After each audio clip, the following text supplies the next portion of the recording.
Forgot to unmute myself. Konnichiwa, hello everybody, hello. How's everyone doing? Minasama gokigenyo, genki desu ka? Do you have a hand cam today? Yes, I was muted, I'm sorry. I forgot to unmute myself.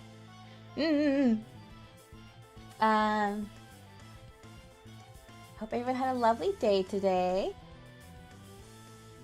So today, this is something I've been wanting to do for months, literally months, even before I debuted. I'm doing okay, thank you. I'm doing okay. So I've been wanting to learn the Final Fantasy TCG, the trading card game, for a while now, and the reason it took so long is because I was waiting for this mat. I was waiting for this mat to so this mat, right? They have I don't know if they have any other designs, but this particular design is for the 10th anniversary of Final Fantasy XIV. Technically it's been around for 13 years, but 10 years since A Realm Reborn, the base game. And so yeah, it's the 10th anniversary this year. Yubi.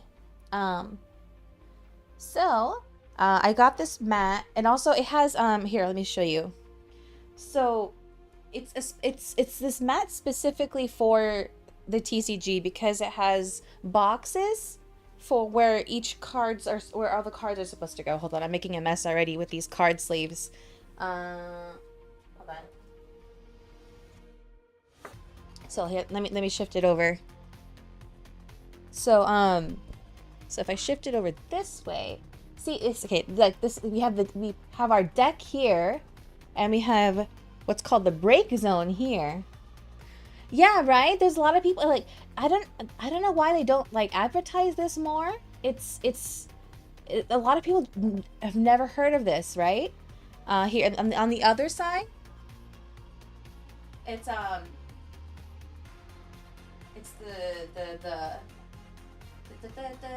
this box over here, that's the damage zone.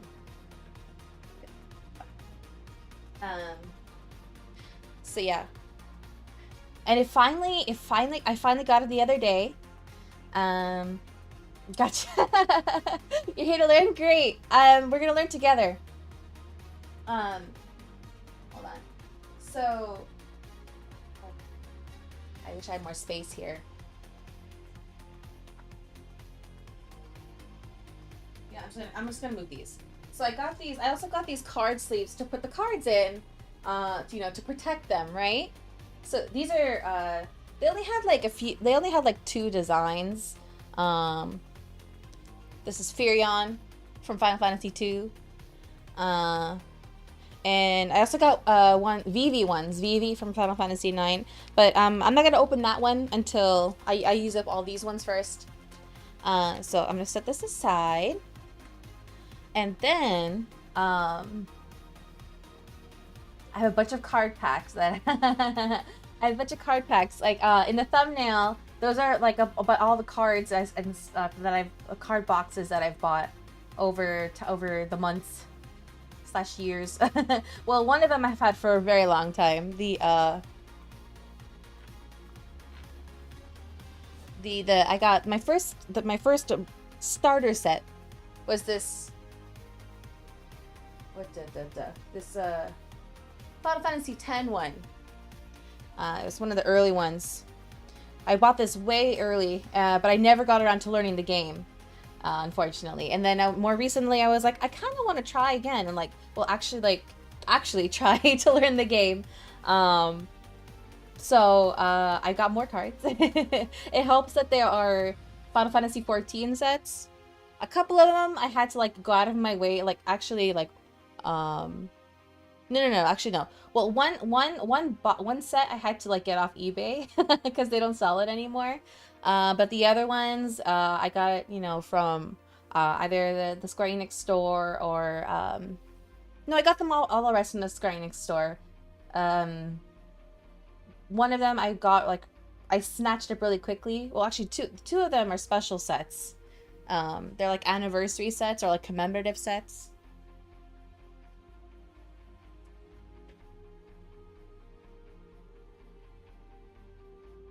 So there's this one. There's this box set.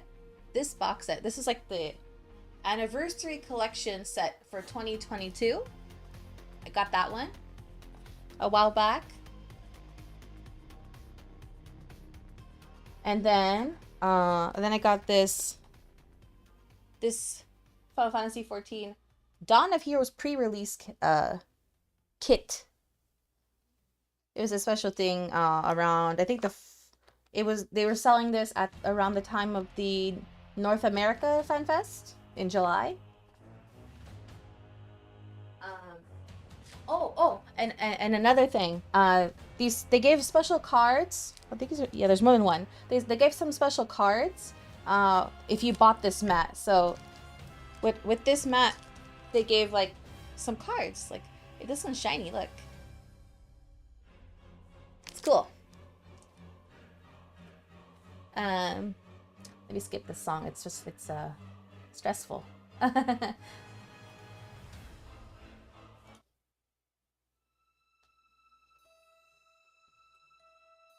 Okay. So we're gonna learn how to play. First, let's learn how to play. Hold on. Let me get my. Let me get settled here. So I pulled up the starter guide here, but I think what I kind of want to do is like go between this and maybe like a tutorial video. So let's see here. Well, actually, let's read this. Let's start with reading this and then maybe find a tutorial video. So, Final Fantasy trading card game. I think they're making FF cards for Magic next year. Gonna try to get them. Nice, nice.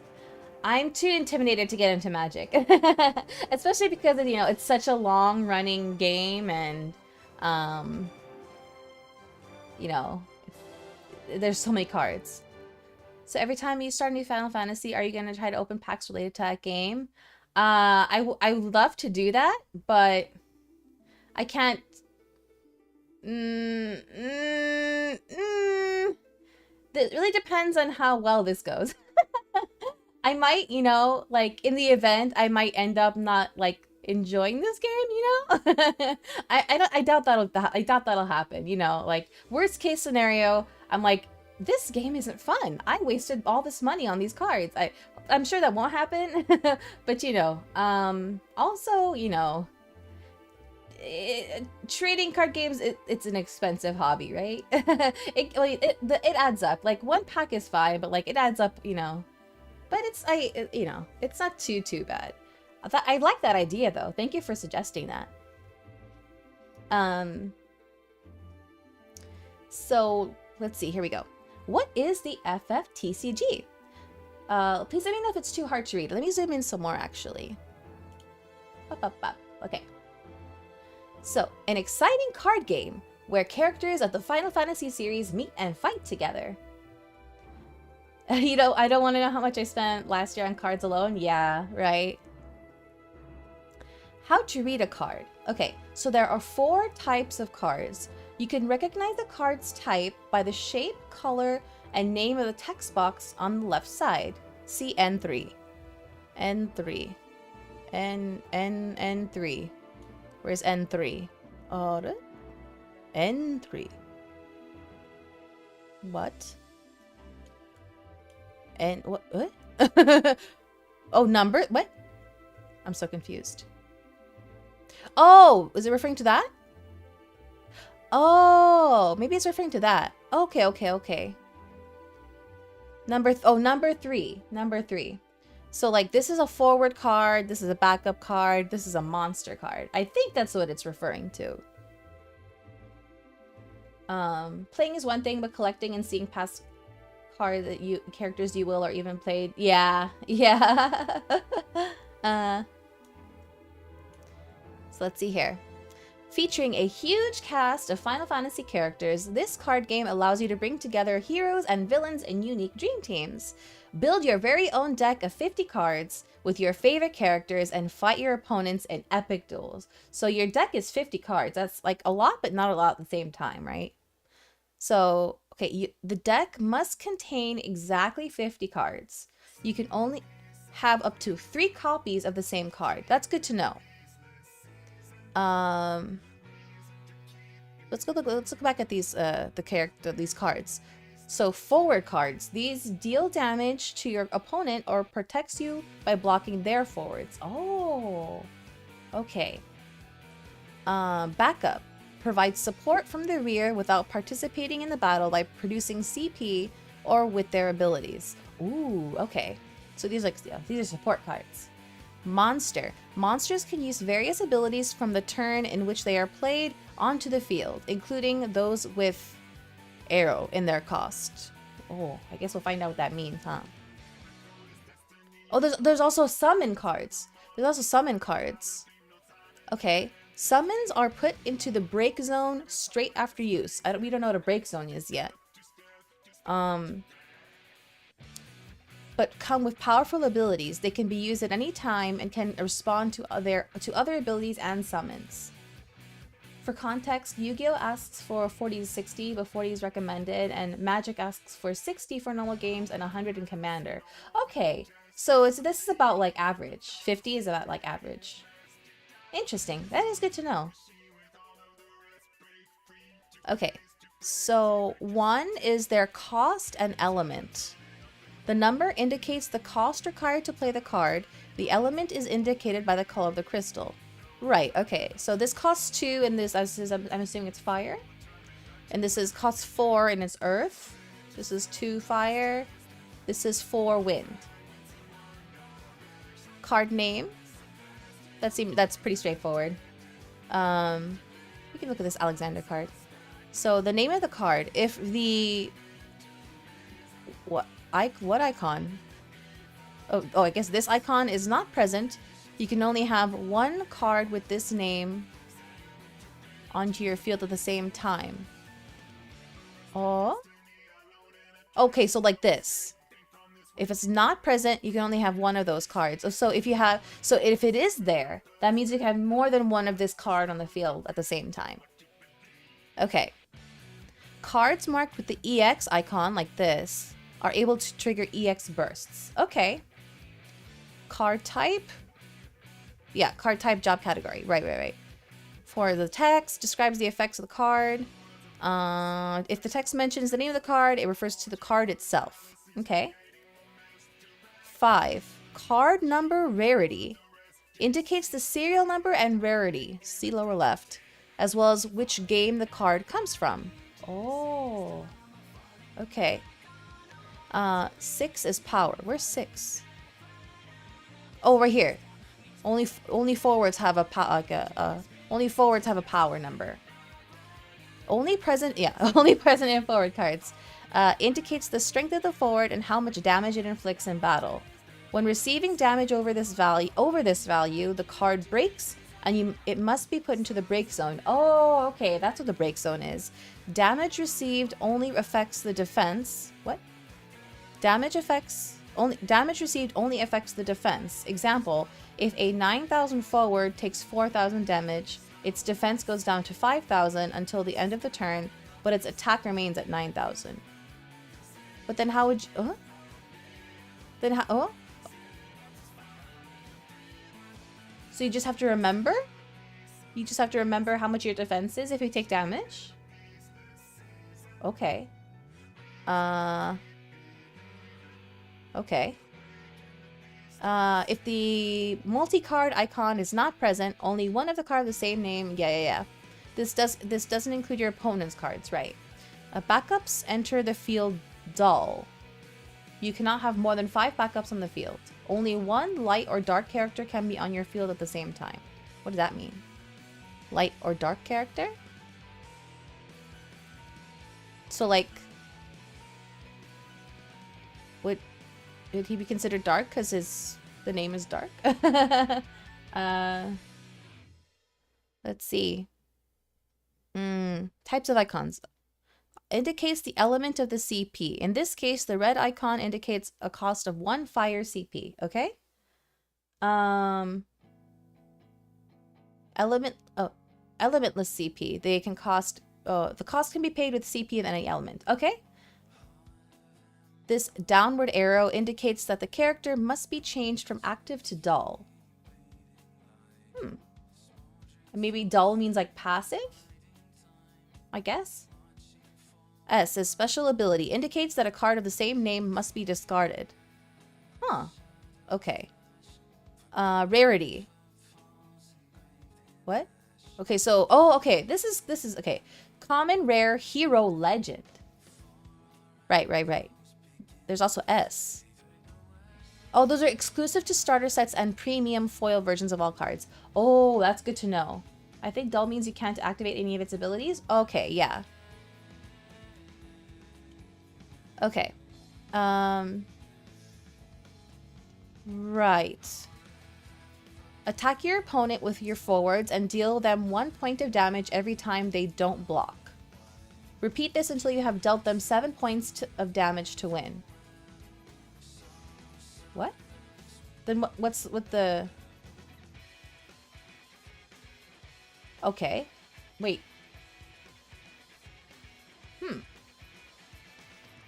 Then what's this number? The power number.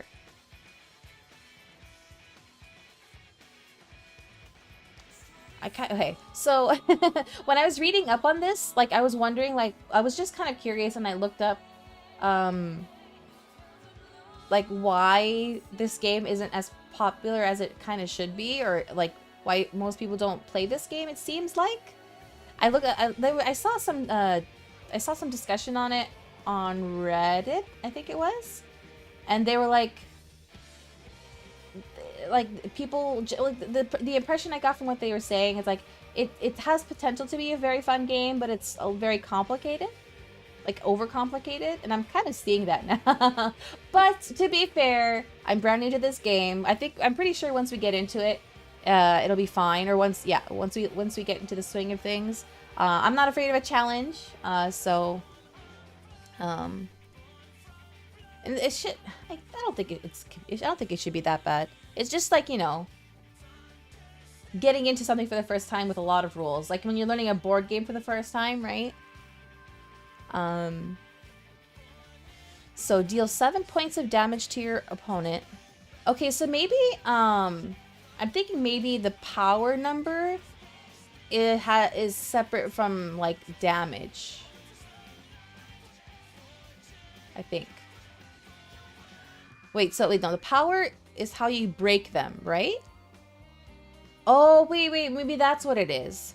The power number has nothing to do with damage. It's just the breaking point. I think that's what it is. I'm guessing. We'll get there. So so to win, you have to deal 7 points of damage to your opponent. Your opponent cannot draw their next card. Oh, okay, these are the conditions. So we have to have dealt 7 points, and our opponent cannot draw their next card. And deal damage when your opponent's deck is empty. Wait, okay. Attack with forwards, deal damage when the opponent, and deplete the opponent's deck. Deal 7 points of damage to win. Receive 7 points of damage, and you lose. Right, okay.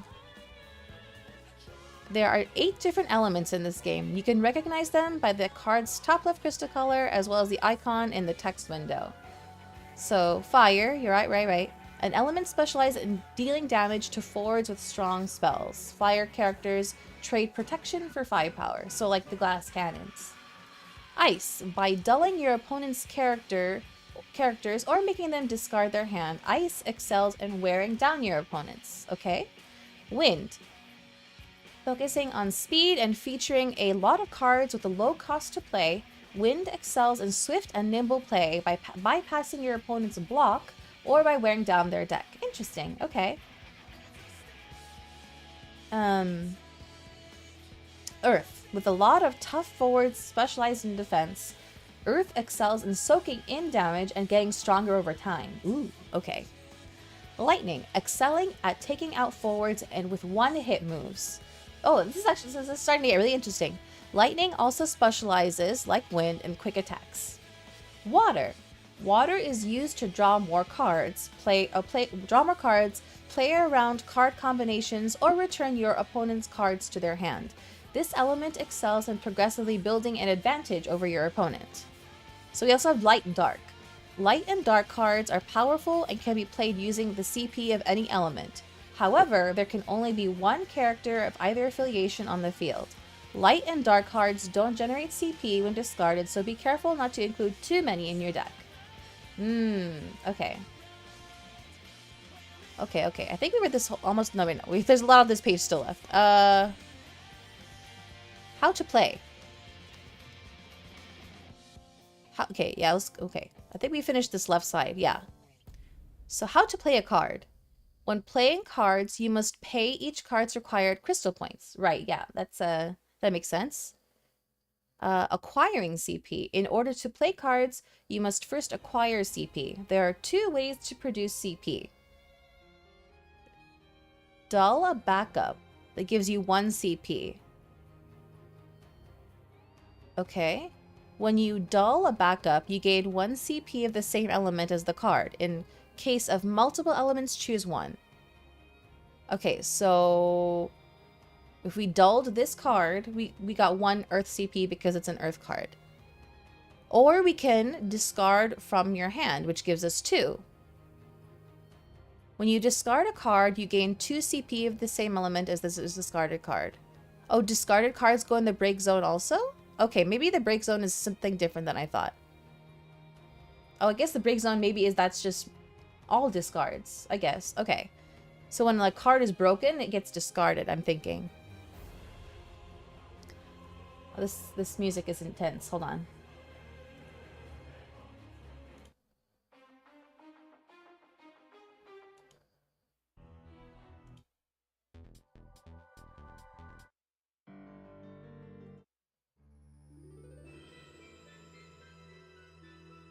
Okay. So you want to build a deck based around the elements, like a fire deck or a darkness deck.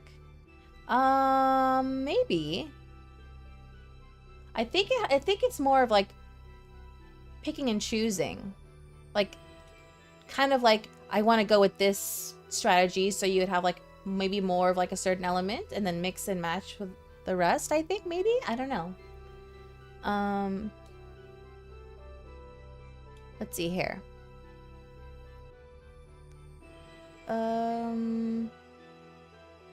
When you play a card, you must pay the required CP cost with at least 1 CP of the element card. In the cases of light and dark, there is no element requirement. Okay, so this costs 3... what? When playing this card, 3 CP must be paid with at least 1 fire CP. Oh, okay, so you can have like an X number of CP, but at least 1 has to be fire. Okay, interesting. When playing this card, 5 CP must be paid regardless of the element. Got it. Okay. Important points. Light and dark cards can be played by paying the CP cost with CP of any element. You cannot discard light or dark cards to produce CP. Oh, that is important. When you produce more CP than required, any extra CP is lost and cannot be used to pay for an ability or another card.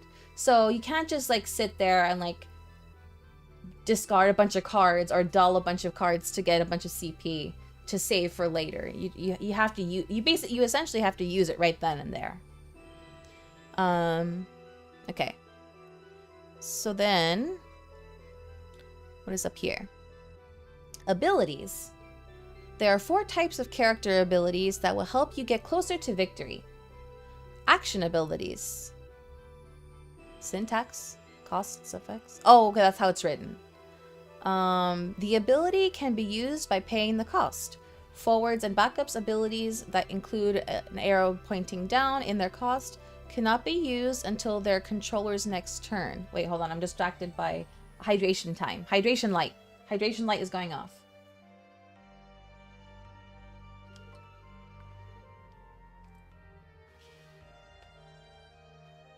Okay. We're hydrated. Let me read that again. Forwards and backups abilities that include arrow down in their cost. So up here.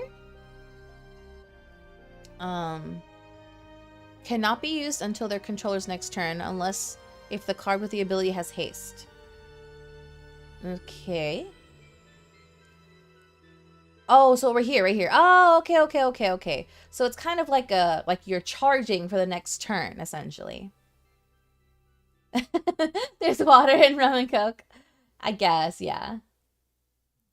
During an action ability effect resolution, even if the character that... That's intense music, too.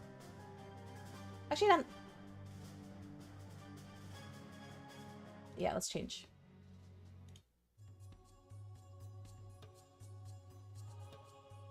Okay.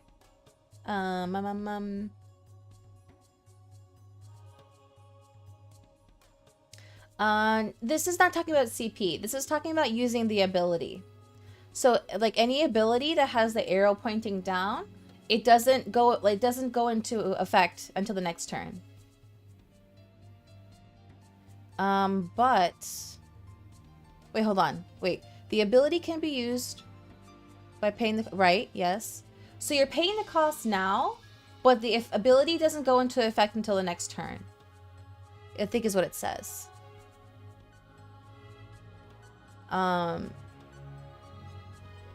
So during an action ability effect resolution, even if the character that used the ability is no longer on the field, the effect is still resolved. Right, okay. Field abilities. Field abilities can range from reducing the cost to cast summons to increasing the power of forwards. They are only active while characters with the ability are on the field. Auto abilities. The effects of auto abilities are automatically resolved when their conditions are fulfilled. A lot of cards have auto abilities that activate when they enter the field. Special abilities. Discard a card of the same name as part of the cost. Oh, okay. Yeah, it's Seymour. Yeah. Unique and powerful abilities with their names written in orange on the card. Oh, so like this lightning card has Army of One, so that's her special ability. The S icon indicates that you must discard a card of the same name, even with a different serial number, as part of the cost to activate the card's special ability. Oh, that's really interesting. Okay, so you want to use her Army of One ability from this lightning card, but you can discard a different lightning card because it's still lightning. So in order to use it. That's really cool, actually.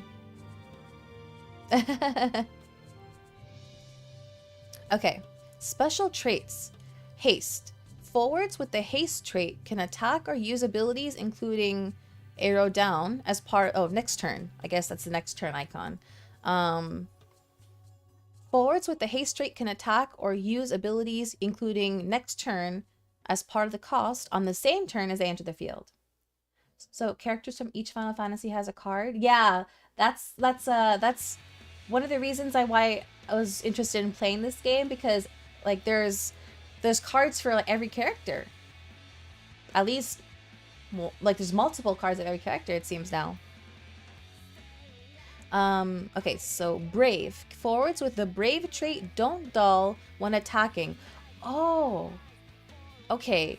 So it looks like not only can you manually dull a card, but they get dull after attacking, it looks like, maybe? But can still only attack once per turn. Okay, interesting. First strike. When attacking or blocking, inflicts damage to your opponent's forwards first, unless they have first strike as well. Wait, let me read that again. When attacking or blocking, inflicts damage to your opponent's forwards first, unless they have first strike as well. When breaking an opponent's forward this way, your forward doesn't receive any damage. Ooh, okay. Search. You can search your deck for a copy of the corresponding card, reveal it, put it in your hand, and then shuffle your deck. You can choose not to pick the card even if it is present in your deck simply by declaring so? Okay, so this lets you search for a copy of which, I guess the corresponding card. Reveal it, put it in your hand, and then shuffle in your deck. You can choose not to pick the card even if it is present in your deck simply by declaring so. What does that mean? You can choose not to pick the card even if it is present in your deck. I'm not quite sure what that means. Freeze. A frozen character won't activate during its owner's next active phase. Okay. Back attack. Like summons and abilities, characters with back attack can be played during either player's attack phase or main phase. They can be used to respond to your opponent's actions, but can't be responded to since a player playing a character doesn't involve the stack. Okay. There's a lot of stuff happening. There's a lot of information. I feel like maybe we need to keep reading and then look at the tutorial. Let me see if I can find one, actually. Advanced rules? Oh no. I am not an experienced player. Learn to play. Whoa! Oh, it's broken. Oh no, it's broken! Refuse to connect. Square Enix, what are you doing? Here's a video. Let me turn off the music. Or yeah, turn down the music. Turn off the music.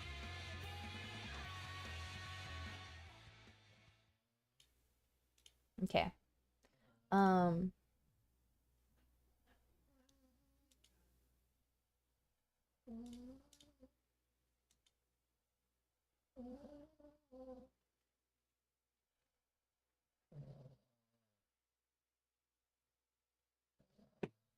Wait, no. Wait.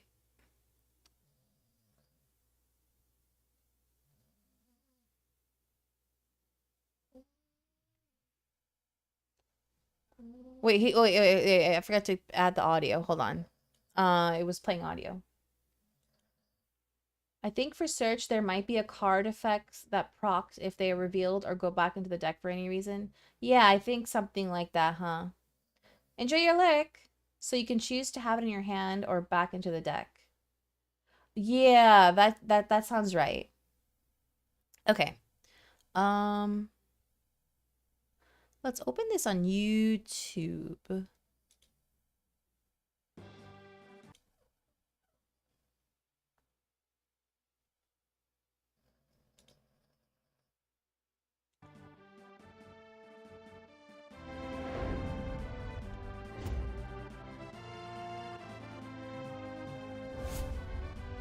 Let me turn down a little bit. Hello guys and welcome to our official website for your first fftcg lesson. Exciting, isn't it? If you want to learn the ropes, the first thing you need to do is hit that big blue button over there. So let's go. What? And just it didn't work people, though. The tutorial begins. We've hired a special Moogle instructor who's super experienced and is going to kindly take us through chapter 1 with a question. What sort of game is FFTCG? Now that's a tough one. What do you think? Drum roll! It's a trading card game, of course it is, and a physical trading card game, I might add, in which you can summon lots of characters from the Final Fantasy series and battle with your opponent. So yes, it's a two-player versus game, and the cool thing about it, as you've probably figured out by now, is that you can mix and match your favorite characters, summons, monsters and whatnot from the series, as we have over 30 titles covered. So that's definitely a lot of material. 2 to 15? It has one also. The sky is I think. The rules are extremely simple. The first person to hit their the rules are extremely simple. I guess the rules are simple. It's just like a lot involved. It's dead easy to pick up, but it's gonna take you a little while to master. So, how do we deal damage? Now that's a good question. Let's find out. In FFTCG, in order to deal damage, we're gonna attack our opponent with our forwards. Now don't be scared. Forwards equals attackers. The forwards are your attackers, okay? If your opponent doesn't, because they can choose not to or can't block your attack, you deal them 1 point of damage. In this case, you've already dealt 6 points of damage, and if you attack with your forward, Tifa, over here, you'll win. Simple. Now let's stop there for a second. What you see here is essentially your playing field. Typically, if you were playing in a store, you'd be using a nice playmat, and that playmat would be split in half, with the front part being used for your forwards, your attackers, and the rear part for your backups. In FFTCG, we're playing with 50 card decks, and every time you receive a point of damage in the game, you're gonna flip the top card of your deck and place it in your damage zone. So you can see. Wait, go back. Cards in there, it's your attackers, and the rear part for your backups. In FFTCG, we're playing with 50 card decks, and every time you receive a point of damage in the game, you're gonna flip the top card of your deck and place it in your damage zone. So you can see your opponent has 6 cards in there. Oh, I see. Damage. Easy peasy. Now let's try to attack. Sorry. You can Wait, let me go back again. Let me go back again. 50 card decks. And every time you receive a point of damage in the game, you're gonna flip the top card of your deck and place it in your damage zone. So you can see your opponent has that's how you keep track, okay? Means they've received 6 points of damage. Easy peasy. Now let's try to attack with Tifa. You can tell she's a forward because all forwards in the game have their power level indicated in the bottom right corner of the card. So for example, Tifa has 8,000 power. Now let's select her, attack, and kaboom! That's a win.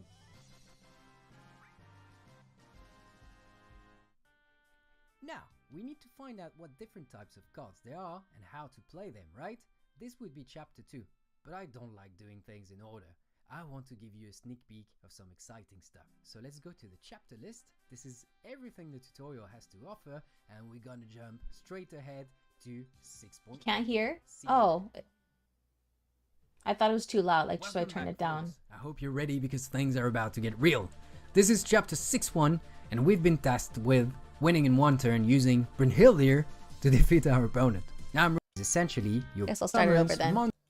It's a and just like that, people, the tutorial begins.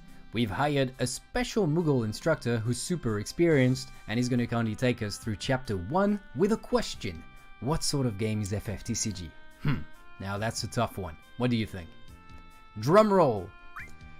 It's a trading card game, of course it is, and a physical trading card game, I might add, in which you can summon lots of characters from the Final Fantasy series and battle with your opponent. So yes, it's a 2-player versus game, and the cool thing about it, as you've probably figured out by now, is that you can mix and match your favorite characters, summons, monsters and whatnot from the series, as we have over 30 titles covered. So that's definitely a lot of material for you to create an absolute beast of a team.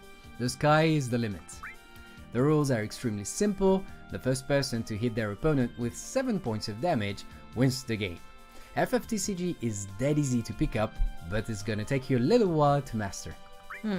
So, how do we deal damage? Now that's a good question. Let's find out. In FFTCG, in order to deal damage, we're gonna attack our opponent with our forwards. Now don't be scared.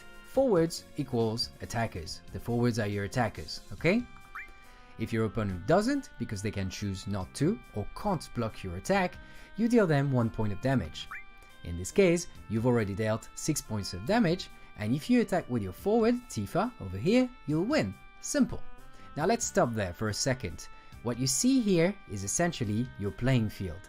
Typically, if you were playing in a store, you'd be using a nice playmat, and that playmat would be split in half, with the front part being used for your forwards, your attackers, and the rear part for your backups. Oh, okay. In FFTCG, we're playing with 50 card decks, and every time you receive a point of damage in the game, you're gonna flip the top card of your deck and place it in your damage zone. So you can see your opponent has 6 cards in there. It simply means they've received 6 points of damage. Easy peasy. Now let's try to attack with Tifa. You can tell she's a forward because all forwards in the game have their power level indicated in the bottom right corner of the card. So for example, Tifa has 8,000 power. Now let's select her, attack, and kaboom! That's a win. Okay. Because the opponent has nothing. Now, we need to find out what different types of cards there are and how to play them, right? This would be chapter 2, but I don't like doing things in order. I want to give you a sneak peek of some exciting stuff. So let's go to the chapter list. This is everything the tutorial has to offer, and we're gonna jump straight ahead to 6.1. See you there. Welcome back, folks. I hope you're ready because things are about to get real. This is chapter 6.1, and we've been tasked with winning in one turn using Brynhildir to defeat our opponent. Now I'm really sorry if I butchered this one, and if we happen to have a Nordic mythology expert watching the show, please feel free to correct us in the comments below. Thank you! And with that said, in this chapter, you have to play cards yourself to defeat your opponent. You are on your own. Not really. Try to make it through, and if you get lost, get a hint from the Moogle. I'm gonna pause just carry this for a on second. watching, really. I feel like playing like that tutorial would help a lot, but I guess it doesn't work. Yeah. It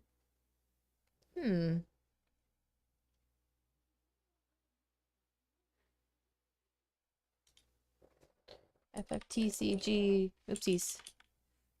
TCG tutorial. There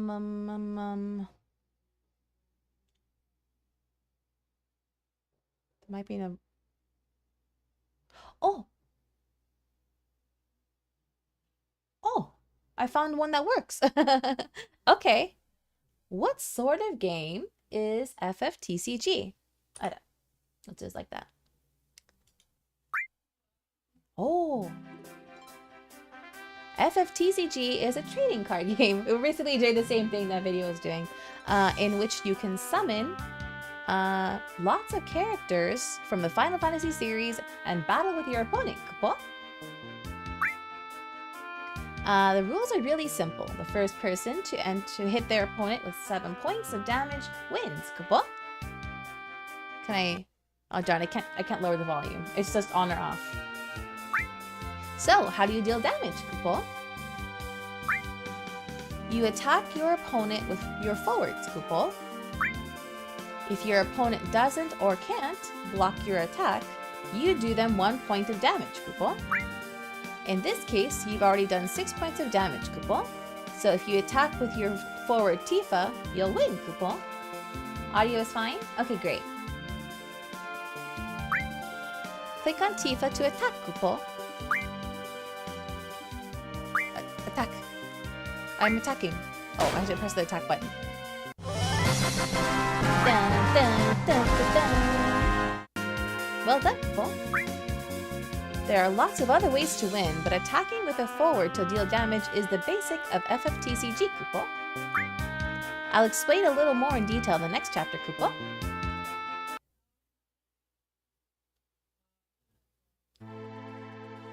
How to play cards. Chapter 2. So, now you know how the game is won, right, Kupo?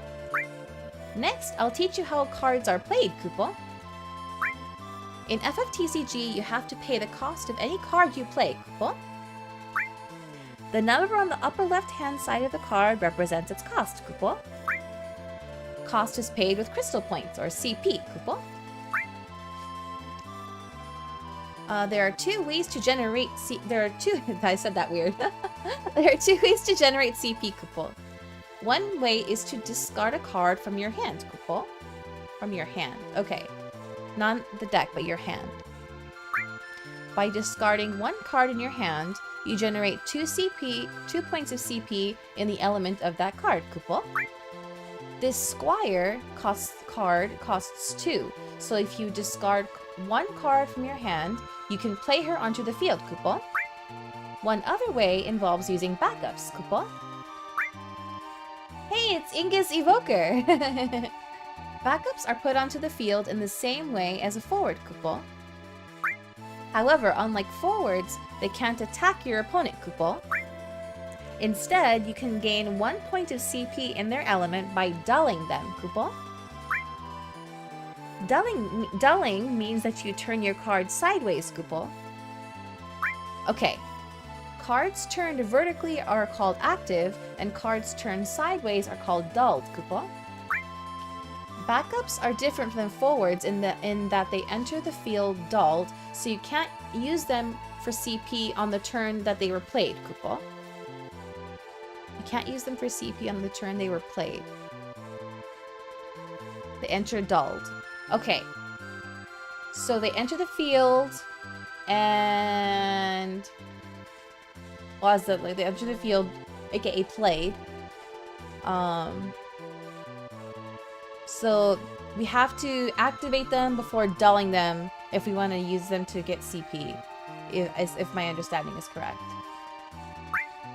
It's important to use both of these methods effectively when playing, Kupo. While I'm at it, I'll explain one more type of card. Summons, Kupo. Unlike forwards or backups, summons are used up when played and don't remain on the field, Kupo. You can only play forwards and backups during your own turn, but summons can be used at any time, Kupo. If they're timed and used well, they're really strong cards, Kupo. Don't forget, Kupo. Next up, I'll tell you about elements, Kupo. There are 6 main elements and 2 special elements in FFTCG, making a total of 8, Kupo. Each element has different characteristics, Kupo. We went over this already. While the light and dark cards are very powerful, you can't discard them to get CP, Kupo. Make sure you don't have too many, Kupo. Now let's try playing some cards, Kupo. Hey, it's Black Belt Ingus!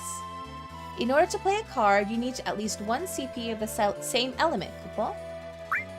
For example, to play the Black Belt card, you need 4 CP, including at least 1 Earth CP, Kupo. Okay, I'm starting to get the picture. Try playing the Black Belt now, Kupo. You can discard Aerith and Monk to generate the necessary CP, Kupo. Okay, so we want to play Black Belt. Pay the necessary CP. So discard her for 2. Those 2, so 2 air or 2 wind, and just we get 2 earth from this. So we have 4 total, and at least 1 of them is earth. Right, okay. Okay, Kupo, now you've played the Black Belt. Now you've played Black Belt on the field, Kupo. One more thing, Kupo. Say you played this Knight and discard 2 cards, including an Ice Element card, to pay for it, Kupo. Right. Knight costs 3. You can generate 2 CP with each card discarded, so you can discard 2 cards to generate 4 CP, Kupo. You have enough CP now, so you can play Knight, Kupo. You've generated 4 CP, but you've only used 3 CP, Kupo. You might think that leaves 1 CP left over, but unfortunately there's no carryover, Kupo. This leftover CP disappears, Kupo. In this sort of situation, it's to your advantage to generate 1 CP from a backup and discard 1 card from your hand to generate 2 CP, Kupo. Right, so you're not wasting CP. Okay. Play Knight, then use the Magus card in the field and the Chemist card in your hand to generate CP, Kupo. Okay, so we're gonna play the Knight. We need 3 CP. We're gonna dull. Hey, it's Ingus Magus. Ingus is very popular, yeah. So we're dulling this to get 1 CP. That's 1 lightning CP. And then we're discarding this Chemist to get 2 CP, which is ice. We needed at least 1 ice for the Knight. Cool, okay. Okay, Kupo. Now you've played Knight onto the field, Kupo. That's it for how to play cards, Kupo. In the next chapter, I'll cover the types of cards and their abilities, Kupo. I'm so glad I found this. Parts of a card. Now, I'm going to explain the cards, Kupo. Oh look, it's Ark! And Lulu. And I can't remember her name. But it's Hekatonshir, I guess. Like I just explained, there are 3 types of cards in FFTCG. Forwards, backups, and summons, Kupo. By the way, forwards and backups together are also referred to as characters, Kupo. Cards have lots of important information on them, so I'll explain the important parts, Kupo. This is the cost, Kupo. I just explained that part, Kupo. This is the CP needed to play these cards, Kupo. The color of the crystal signifies the card's element, Kupo. I'll explain more about elements later, Kupo. This is the card name, Kupo. Just like the title says, it's the name of the card, Kupo. From left to right, these are the card type, job, and category, Kupo. Okay, card type, job. Oh, standard unit, guardian. Nothing for that. And category. What's a category? Oh, category 2, 1, 3? This is the text, Kupo. The card's effects are written here, Kupo. This is the power, Kupo. Power is a parameter that only forwards have, Kupo. Forwards can do as much damage to your opponents forwards as they have power, Kupo. If they sustain more damage than their power level, they break, Kupo. Okay. Broadly, this number is both strength and HP, Kupo. Right, okay.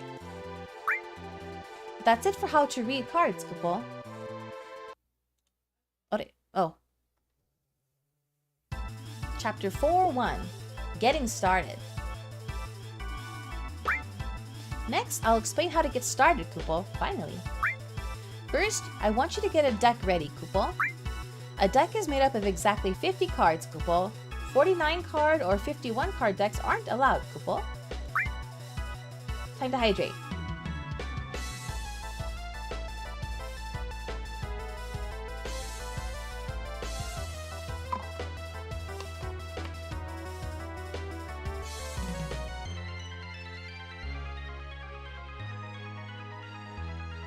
Is the Kupo annoying? I can stop saying Kupo.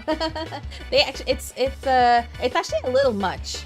Muggles don't say Kupo after every literal sentence. They do a lot, but not that much, I think.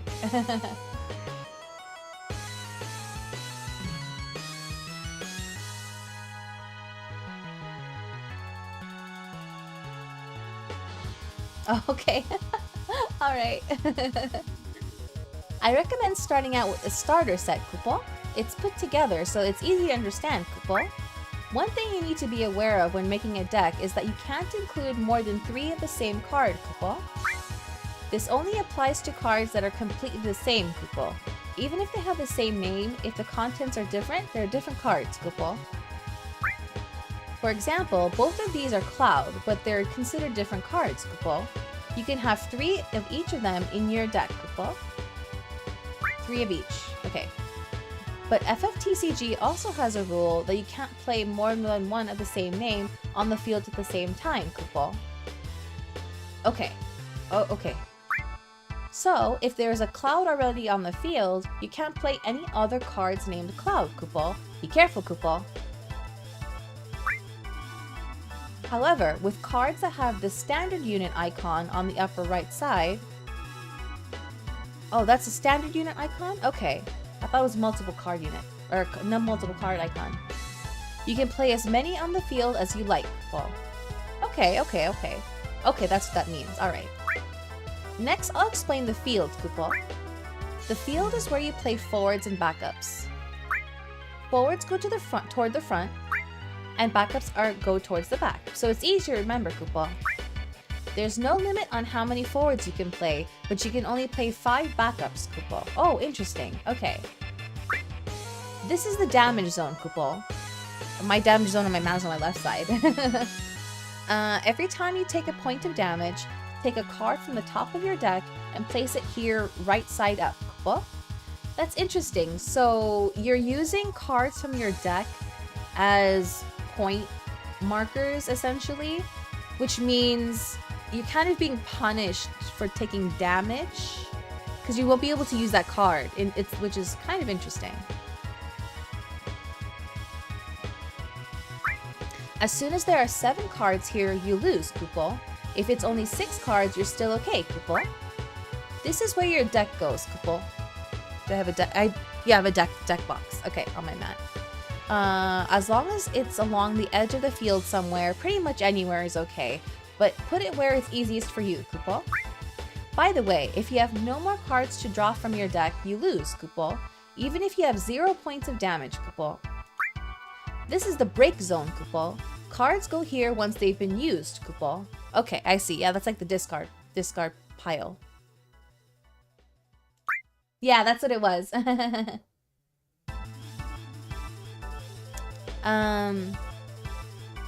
Defeated forwards and backups, cards discarded from your hand, and used summons all get put here, Kupo. They're face up, so you can look at them whenever you want, Kupo. And that's what you need to do to get ready for a game, Kupo.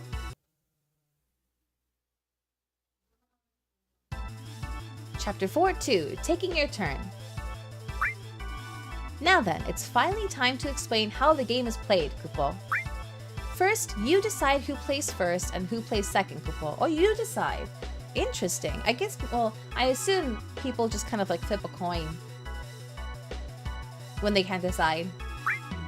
You can do however you want, Kupo.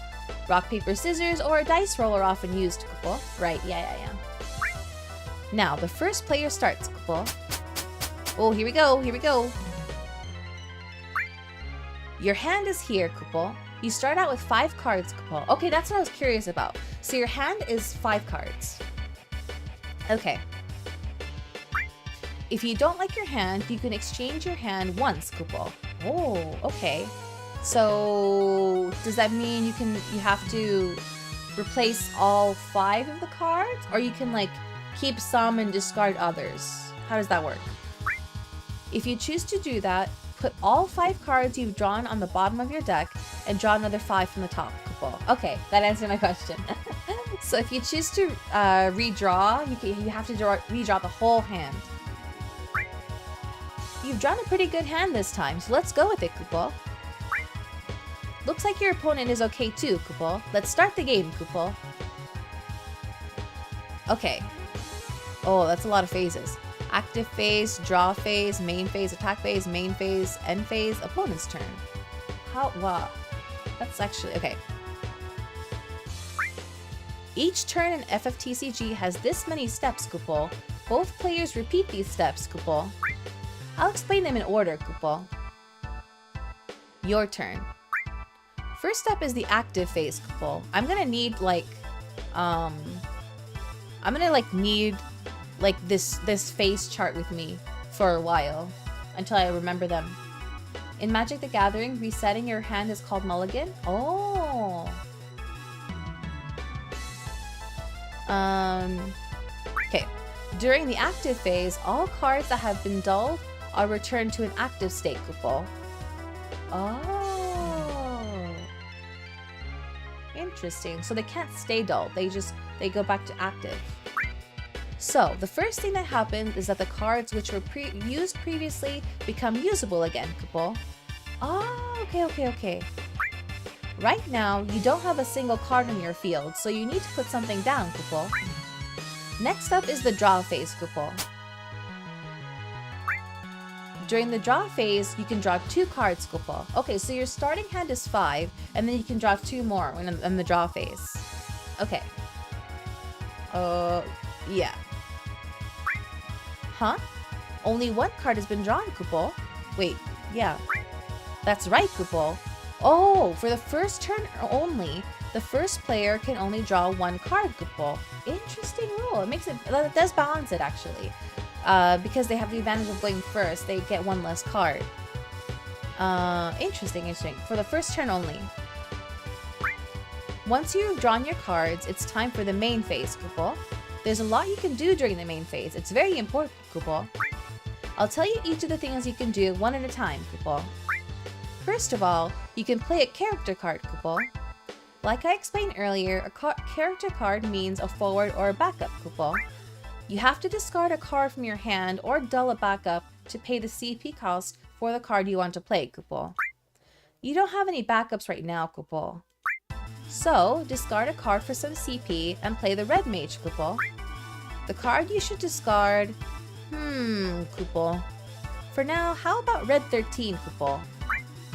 Alright, so like you did last time, I want you to pay for the cost with red 13 and play red mage, Kupo. Okay, so red mage costs 2, so we're discarding... okay, we're playing the red mage. We're paying with 2... fire CP. Okay. You successfully played red mage, Kupo. Backups enter the field dulled, so you can't use that card this turn, Kupo. You still have a lot of cards in your hand, so you could still play more cards, but, Kupo, the game has only just begun, so we'll keep some, Kupo. In the main phase, you can also play and use the abilities of summons, Kupo. Okay, we'll move on to the next phase, but you don't have any forwards in play, so you can't really do anything, Kupo. So we'll skip the attack phase and the main phase and move on to the end phase, Kupo. In the end phase, you can modify your hand, Kupol. If you have more than 6 cards in your hand, you have to discard down to 5, Kupol. Okay, that's good to know. More than 6. Okay. You only have 4, so you're okay, Kupol. It would be a waste to discard, so try not to have more than 5 cards in your hand at once, Kupol. One more thing. In this phase, any damage done to your forward is reset, Kupol. Oh. Reset. Like their power? Okay. No matter how much damage they've taken, in the end phase, they come right back, Kupol.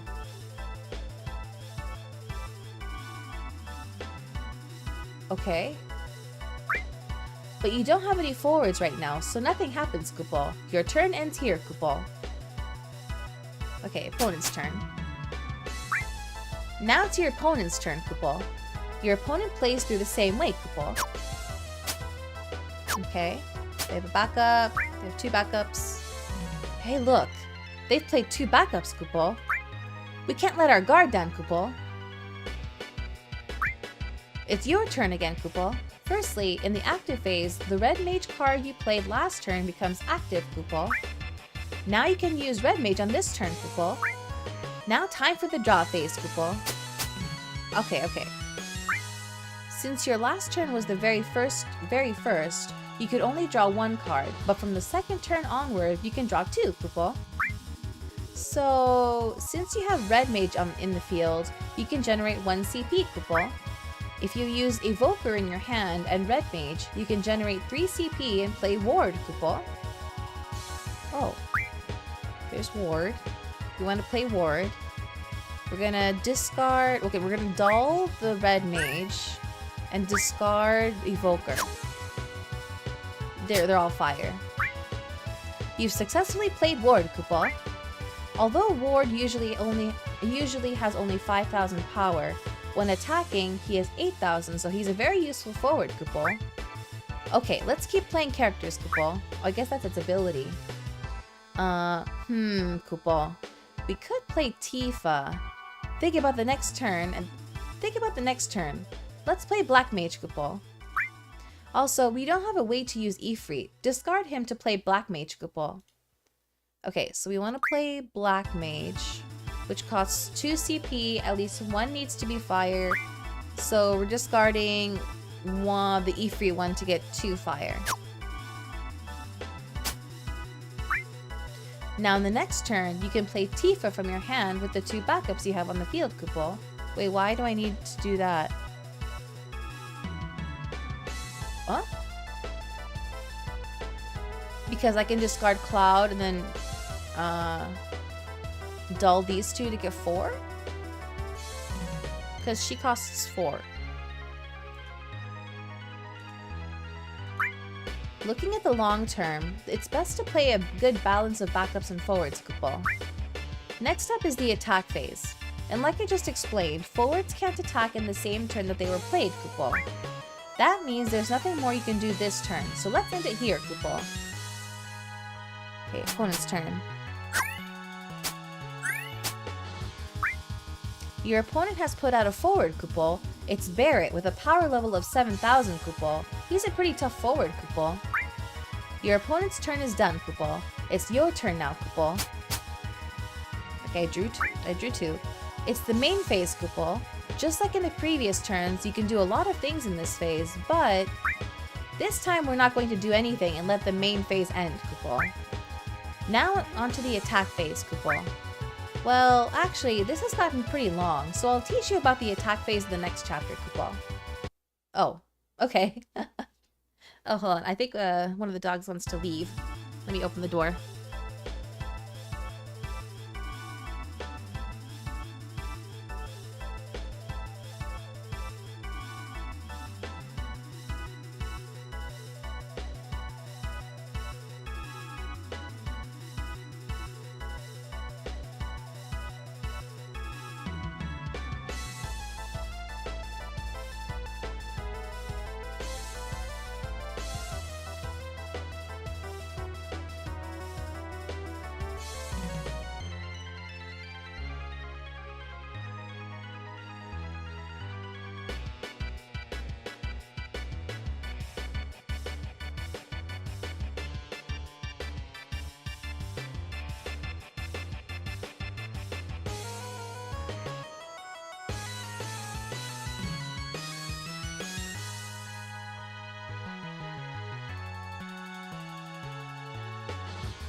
They just wanted to drink water and come back. Okay, where were we? Chapter 4.3, Attack Phase. This time, I'll teach you about the attack phase, Kupo. Let's start with the setup, Kupo. If you look at the attack phase closely, it goes something like this, Kupo. Oh. Attack preparation step, attack declaration step, block declaration step, damage resolution step. Thank you! It may look a bit complex, but it's actually pretty simple, Kupo. The first step is the attack preparation step, Kupo. Both players can use abilities or summons in this step, Kupo. You don't really have any cards to use right now, so let's move on, Kupo. If both players declare during this step that they won't be playing anything, the game moves on to the attack declaration step, Kupo. Just like the name suggests, in this step, you select which forward you'll use to attack, Kupo. Choose one forward, Kupo. Well, we have only the one. We have a ward. What does he do? Oh. When ward attacks, ward gains 3,000 power until the end of the turn. Oh, okay, that's what it was talking about. Oh, thank you for the like goal. Go ahead and pin that.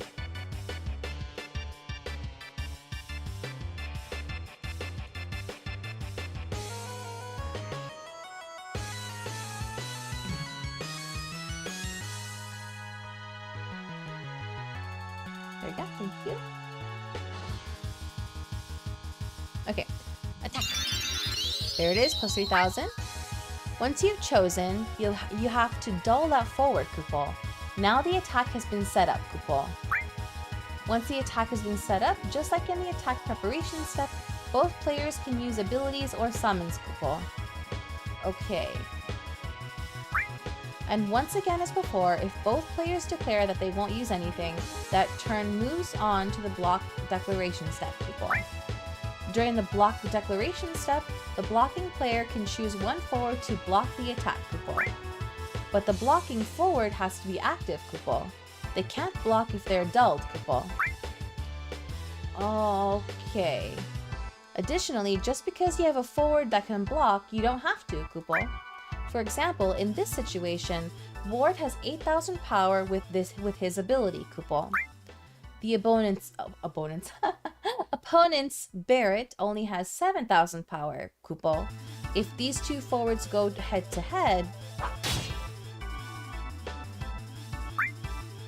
you can take out Barrett in one go, Kupo. It's a great outcome, Kupo.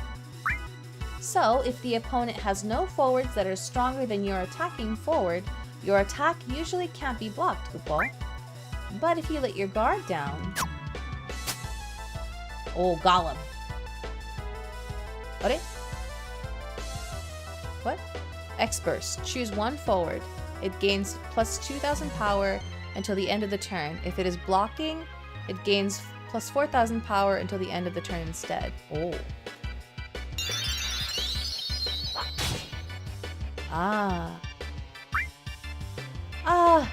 Golem's effect made Barrett stronger and his attack broke Ward, Kupo. Just like this, you can be killed by your opponent's abilities or summons, Kupo. You have to be careful when your opponent has lots of cards in their hand or backups in play, Kupo. So let's back up a bit. Ward's attack wasn't blocked this time, Kupo. If the attacking forward isn't blocked, it does damage to your opponent, Kupo. Right. When you deal damage, your opponent turns over the top card of their deck and places it in the damage zone, Kupo. If you can get 7 cards into your opponent's damage zone, that's a smashing victory, Kupo. Oh, that's right. I already explained that at the beginning, Kupo, but it's really important, so I'll say it as many times as I need to, Kupo. By the way, no matter how much power your forward has, you can only do 1 point of damage, Kupo. It's the same with a power of 20,000 or 1,000, Kupo. So, that's one forward's attack done. If you have more than one forward, you can go back to the beginning of the process and choose another forward with which to attack, Kupo. If you don't want to attack anymore, you can end the attack phase whenever you want, Kupo. If you do, it will go back to the main phase, Kupo. Now you know all there is to know about the attack phase, Kupo. Oh, that's right. I forgot something important, Kupo. FFTCG has something called an EX burst, Kupo. These cards include an EX icon on the top right, Kupo. Cards with this icon will always have EX burst written in the text, Kupo. When cards with the EX icon are placed in the damage zone, the action described in the text happens for free, Kupo. Oh! When they're placed in the damage zone, okay. Like it's kind of like a retaliation. It goes something like this, Kupo. Your opponent attacked with Sephiroth, Kupo. This is bad, Kupo. Oh, Sephiroth. Not Sephiroth. Sephiroth. Sephiroth is a separate character. But you don't have any forwards with you which you can block, Kupo. You'll have to take damage, Kupo. Yes, I did. Okay. Atta. Oh, you turned over Odin, Kupo. It's Odin. Hello, I'm clicking. Oh, there we go. Odin broke Sephiroth with an EX burst, Kupo. Well done, Kupo. Wait, what did the EX burst say? I want to see it. I want to see it. Oh, I didn't get to read it. Okay. It's up to fate what cards end up in the damage zone, so it's hard to plan an EX burst, but they're really strong, Kupo. Oh, okay. Okay, I understand now.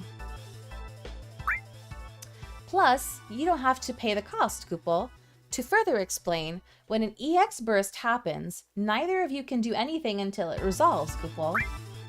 Also, it's not mandatory, Kupo. If the person putting their card in the damage zone doesn't want to use the EX burst effect, they don't have to, Kupo. Think hard before deciding, Kupo. So, that's everything about the attack phase, Kupo. The rules of battle are the rules of battle are the rules of fftcg, Kupo. Learn them well, Kupo. Okay. Chapter 5.1 Abilities and Special Traits. Now I'll explain abilities, Kupo. The text on forwards and backwards describes their abilities, Kupo. Let me explain, Kupo. First up, this is Bard, Kupo. Hey, that's why I have my party right now in Final Fantasy 3. The card says 2 ice, 1 next turn. Choose 1 forward, dull it, Kupo. Choose 1 forward, dull it. Okay.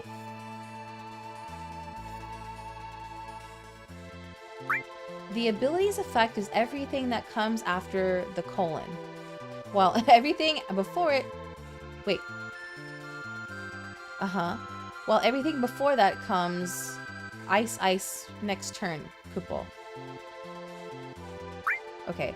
This is the cost for using the ability described in the second half, Kupo. Second half what?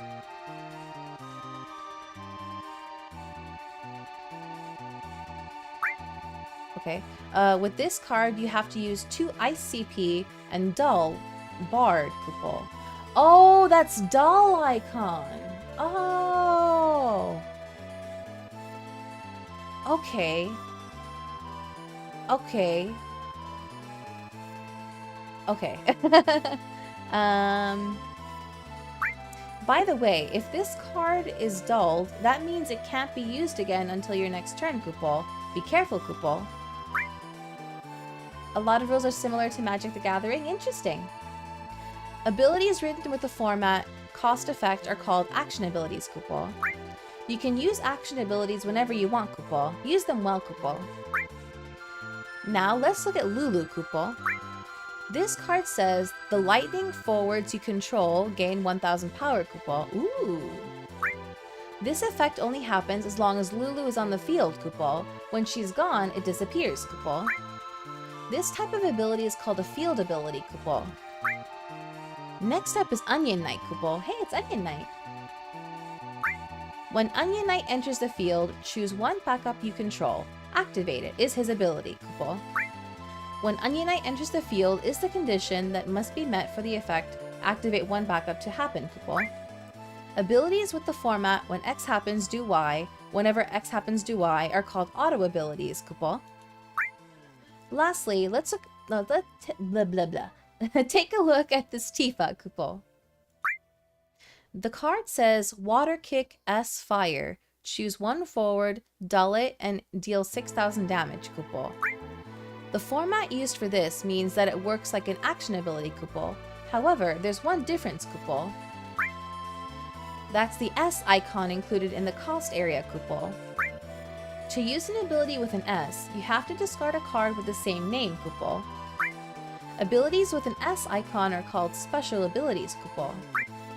Just so you know, you can discard any card with the same name even if it's a different card, kupo. So, you can pay the special ability cost even with a different Tifa like this one, kupo. Special abilities have really powerful effects, kupo. Just like action abilities, you can use them whenever, so use them well, kupo. Next, I'll explain special traits, kupo. First up is haste, kupo. Normally, in the turn that a character enters the field, they can't attack or use any abilities that would dull them, but characters with haste don't have that limitation, kupo.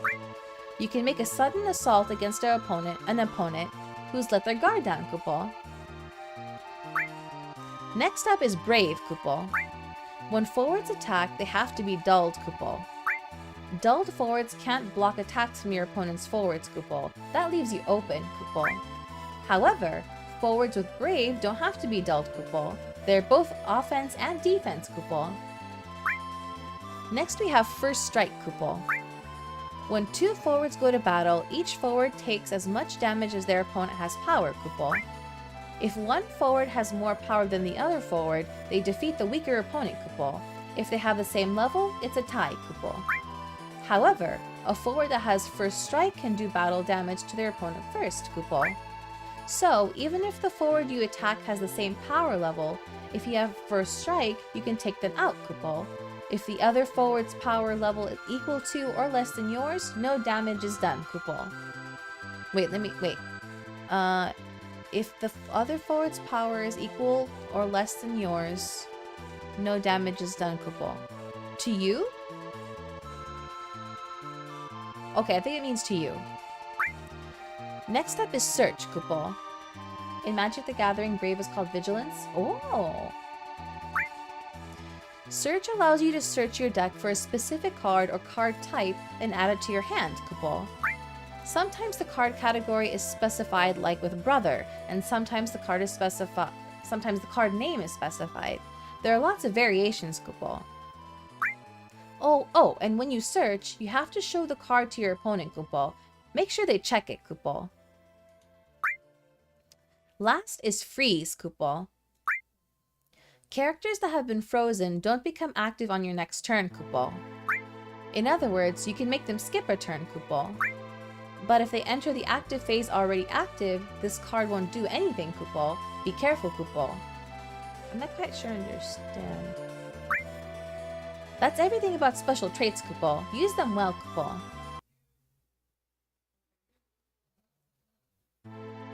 Chapter 5.2 Rules for Effect Stacking. Oh, here we go. I'm gonna rehydrate first.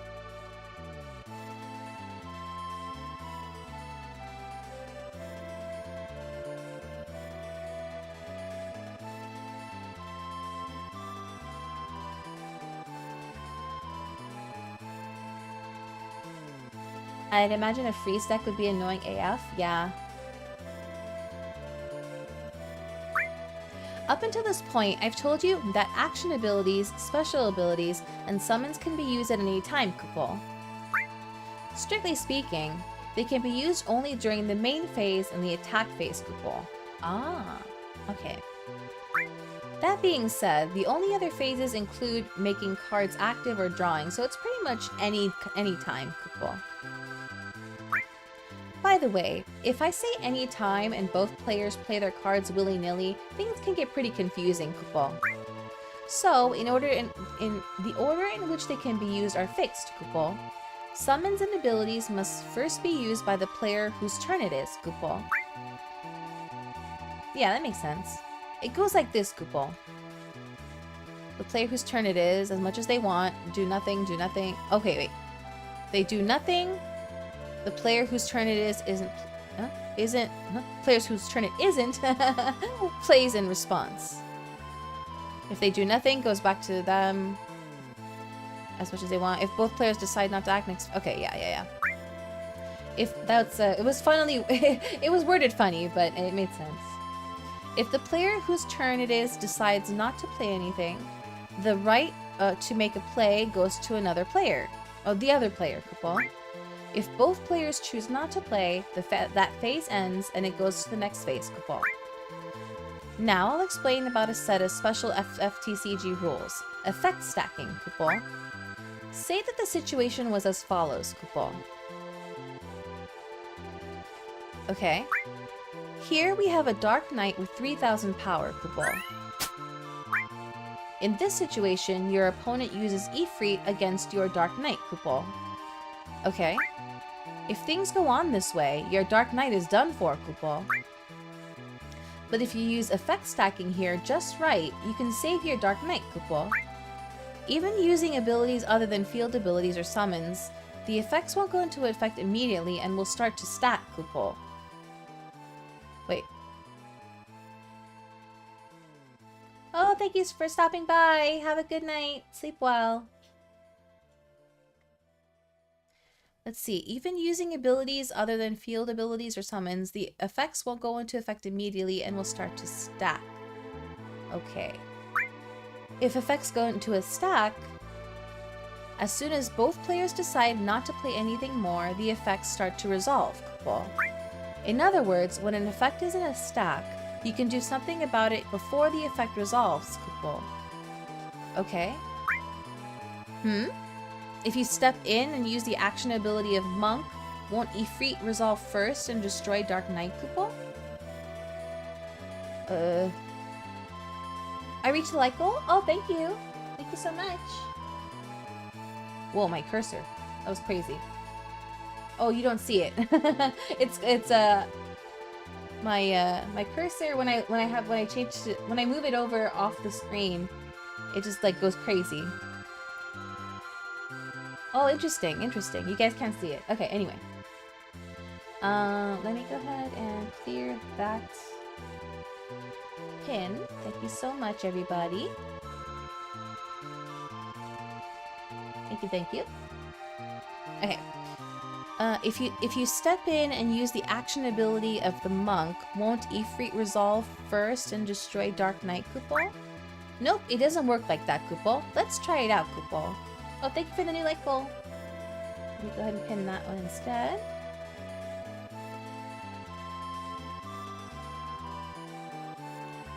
Okay. Oh, whoa. We discarded that one. Whoa, there's a lot happening. Whoa, Monk's ability resolved first and Dark Knight's power went up to 5,000, couple. Basically, they're explaining you can activate cards and effects in response to other effects. Yeah. To explain, in FFTCG, effects are resolved in reverse play order, couple. What? Take a look at this diagram, couple.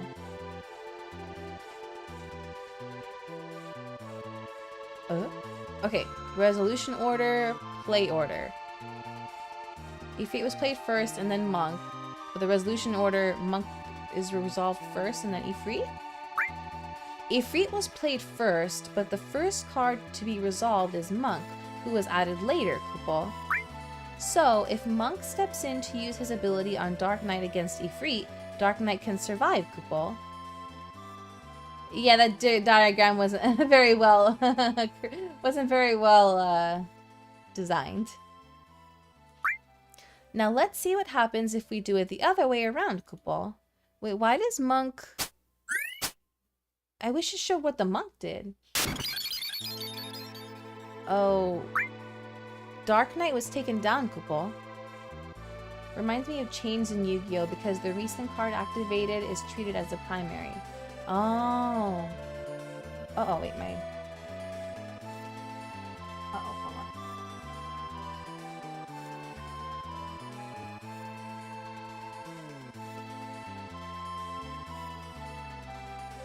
There we go.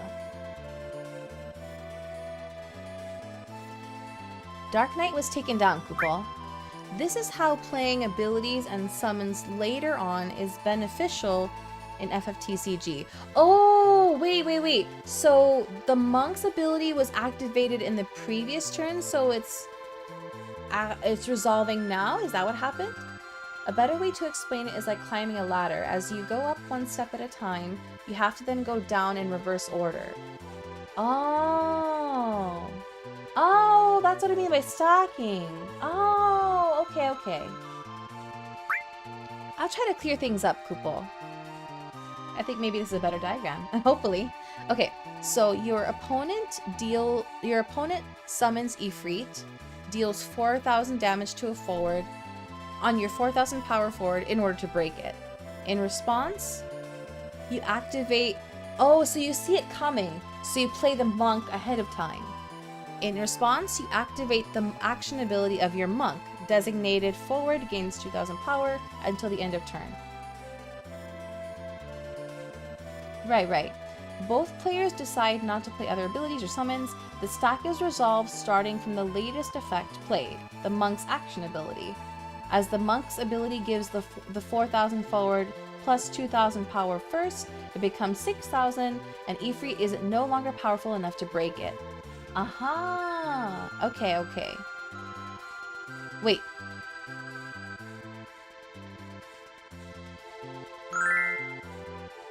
Oh, thank you for the follow!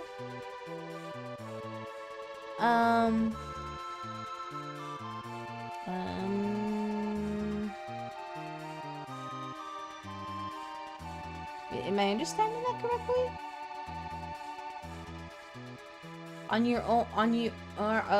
When did they play the monk though? That's what I'm not sure about. Okay, so they summon Ifrit. Oh, in order to break it. So that's okay. So they play Ifrit and then monk right after? Okay. I think that's what it is. This isn't true in every situation, but generally you decide how to respond to your opponent by watching their actions, Kupal. If you don't have to play first, you should wait and see how they play, Kupal. Maybe it was a trigger ability? Maybe. It's something like a counterpunch in boxing, Kupal.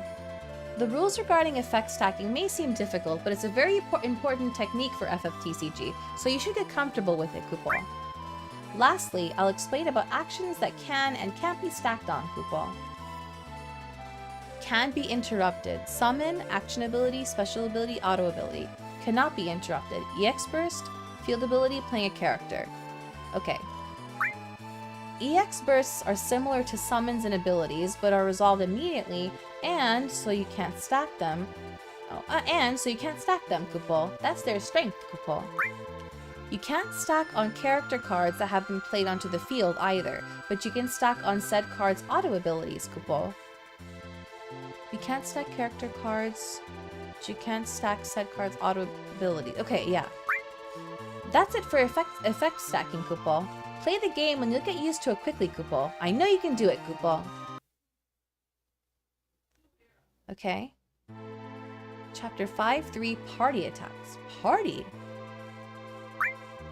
During my explanation of the attack phase, I said that attacks can be carried out by one forward at a time, but there's actually a special rule that allows you to attack with multiple forwards, Kupal. This is called a party attack, Kupal. Let's say the situation looks like this, Kupal. I want to attack, but I have two forwards with 5,000 power. My opponent's forward has 9,000 power. If I attack separately, the first will be blocked and will break, but the second attack would do us both damage, Kupal. Oh, sorry. And so the opponent might let it through, Kupal. But the opponent might also block both attacks, which could be a sacrifice of 2 for 1, Kupal. Wait, what? But the opponent might also block both attacks, which could be a sacrifice of 2 for 1, Kupal. Oh, it's just an if situation. Using a party attacker is a better way to get your opponent, Kupal. Try selecting Cloud and Squire to carry out a party attack, Kupal. Okay. Party attack. If you do this, you can attack with multiple forwards at one time, Kupal. This works as long as you have 2 or more forwards, Kupal. Right, okay. Hello! In this case, your 2 forwards essentially attack as 1 forward with a power of 10,000, Kupal. If Gabrant blocks this...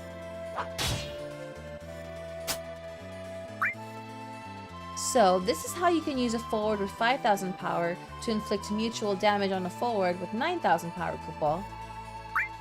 Compared to attacking separately, it's a much better choice, Kupal. By the way, the blocking player gets to decide how the damage is meted out to the attacking party, Kupal. Oh, okay. So, if that attack isn't blocked, it turns into 1 damage point, like this, Kupal. You think it should be 2 points because it's 2 forwards? No, just like explained, it's like your 2 forwards have become 1, Kupal. So, no matter how many members are in your party, you can only do 1 point of damage, Kupal. Nothing in this world goes that easily, Kupal. But I'd like you to compare the results of this to attacking separately, Kupal.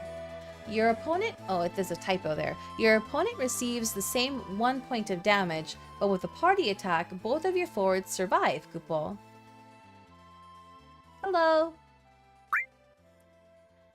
Even weak forwards can break through a block if you use party attacks effectively, Kupal. You can choose to defend or not. Ah, yeah, that's true, that's true. Stretch reminder, posture check? Yes. Oh, I forgot one thing, Kupal. When you form a party, all forwards have to have the same element, Kupal. Oh, that's important. This is very important, Kupal. That's it for the rules of the rules of FFTCG, Kupal. Really? Starting with the next chapter, I'll have you solving some trial problems, Kupal. Use what you've learned to fight your way through, Kupal. Oh, okay. So I get like hands-on experience? Ah! Oh my gosh, I love this song!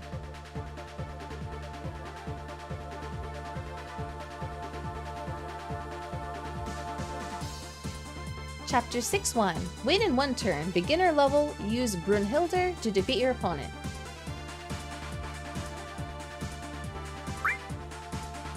In this chapter, you have to play cards yourself to defeat your opponent, Kupal.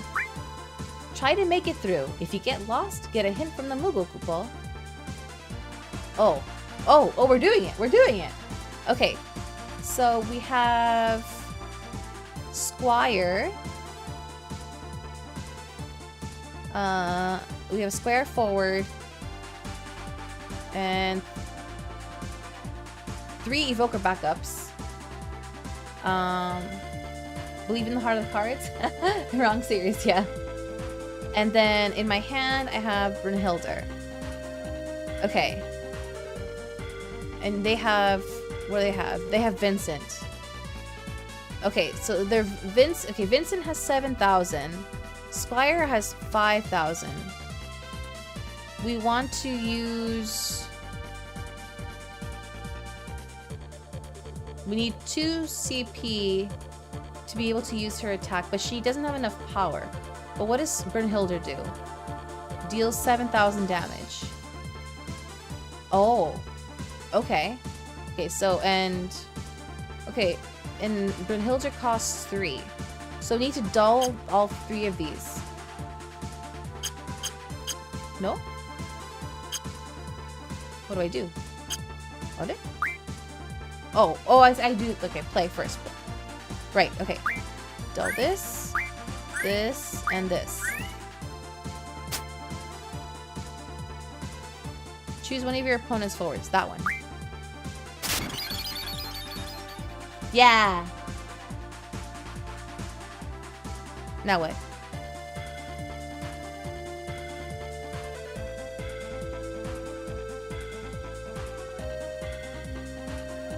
Oh.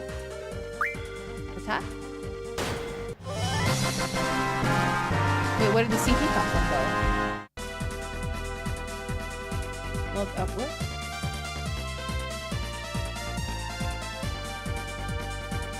I'm confused. Don't I need CP for my forward to attack?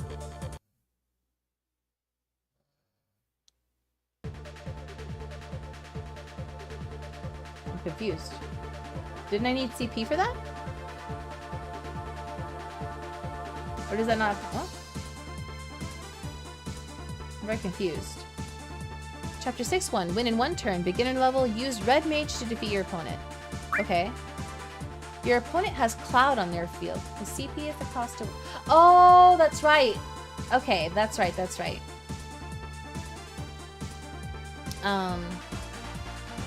Okay, your opponent has cloud in their field, but we don't have anyone in play, Kupol. It might look like we're in a pinch, but there's still a way to... Oh, still a way out, Kupol. There is?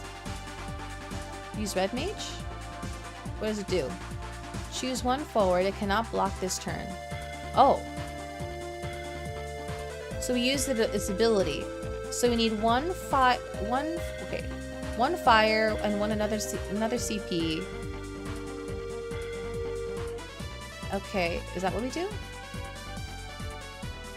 Okay, take your time.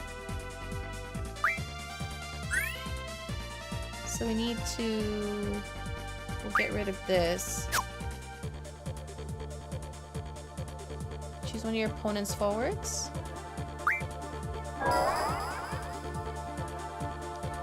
Wait, did it... What did it do? Oh, it cannot block this turn. Okay. And then I want to play this. Need to dull these two.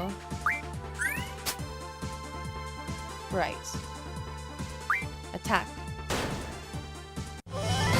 Ah!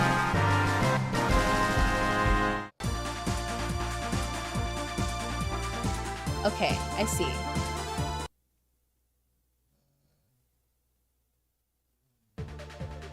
Chapter 6-1. Win in one turn, beginner level. Use Jill Nabat to defeat your opponent. It's a battle between sisters, Kupol. You've got to do something to overcome your big sister. But the power disparity is overwhelming, Kupol. What to do, Kupol? Okay. 6,000... 9,000. Oh, it is lightning. So we need at least 3,000 more. Let's see, what do we do? Use Jill Nabat to defeat? What does her ability do? Oh, I see! We're gonna use her EX burst. When Jill Nabat enters the field, choose up to 2 forwards, freeze them. Oh, no, we're using her... No, we're using her special. Choose 1 forward, dull it, and freeze it? Okay. So then she can't do anything? Is that what I have to do? So I want to play this. And discard... Wait, oh. Wait. Discard. Pay the necessary CP. And... Wait.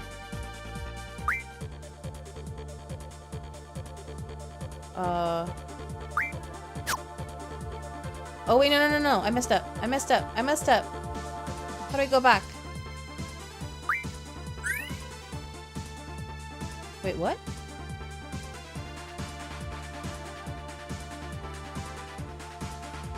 Did I do it right?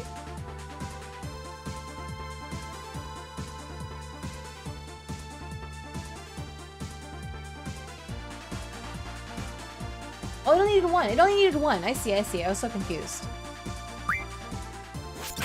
Okay, she's frozen. Now she's frozen. Now I can attack? Twice, right? No. Oh, okay. Alright. Did they mention what happens if your opponent has 2 attacking cards and you defend with it, with 1? If your opponent has 2 attacking cards and you defend with 1?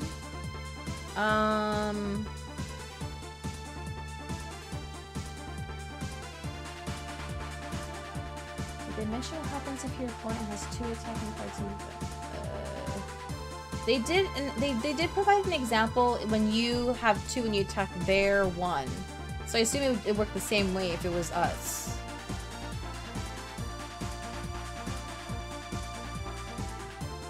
But in that situation, they lost. I don't know what it would look like if we defended with 1 and succeeded.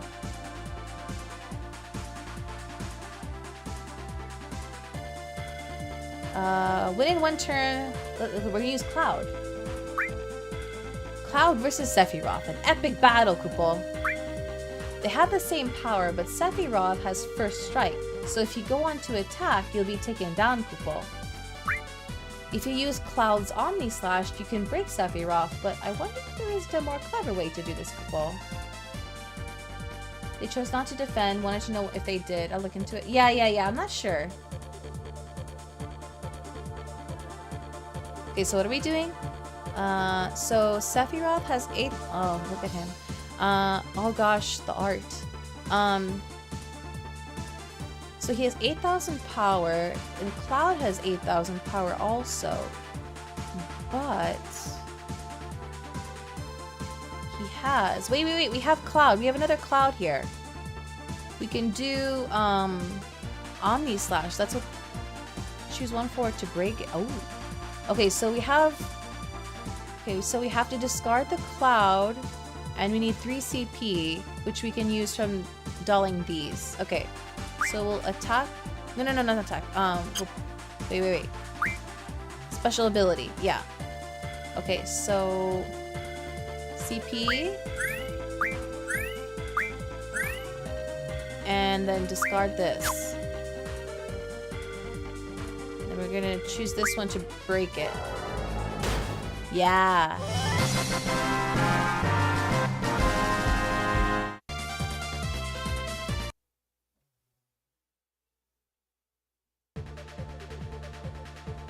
Oh, we're out of beginner. We're novice now. Use Waka. If it was a party attack and no defend, then the person who didn't defend loses 1 point only. If it was 2 attacks, then 2 points. Oh. Okay. That makes sense, because a party attack is 1. Things are about to get more difficult, Kupol. Proceed with caution, Kupol. If you attack normally with Waka, the most you'll manage is to take each other out, Kupol. Even using your abilities, you won't be able to break the deadlock, Kupol. Okay, well, what does Waka have? Oh, okay.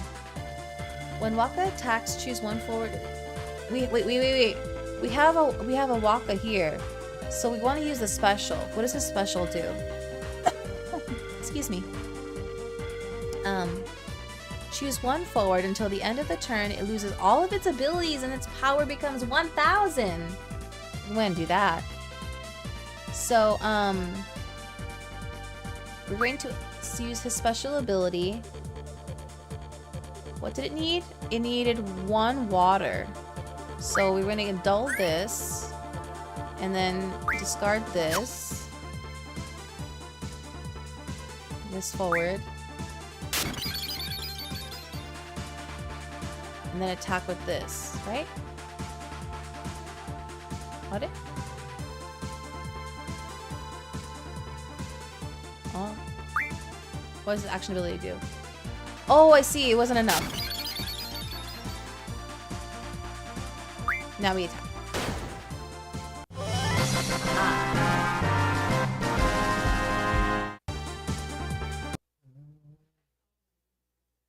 If the attacking player has at least 2 forwards of the same element, they can decide to form a party with those characters. Right.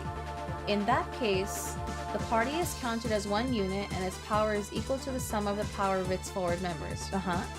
The defending player can block a party with 1 of their active forwards, and decide how to divide the damage amongst the members of the attacking party. Right. Okay. Use a party attack to defeat your opponent. You don't have any cards in your hand or any backups, Kupol, but you only have forwards, Kupol. Well, both of you only have forwards, Kupol. If you attack separately, all that will happen is that you both lose forwards, Kupol. Not lose. What to do, Kupol? Oh, okay. So we have a Chocobo that has 3,000. Pain has 3,000. And the squire has 3,000. 3,000, 3,000. So 9,000. Oh.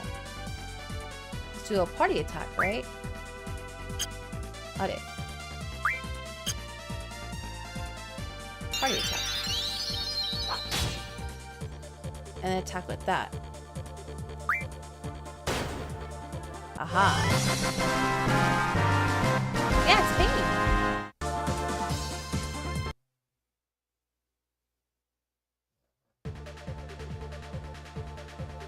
Use a Mon and Red Mage to defeat your opponent. There's such a gap in the levels of the forwards on the field, Kupol. If things go on like this, we're done for, Kupol. Amon has a really strong ability, but that alone doesn't seem to be enough to win, Kupol. But how many chapters are there?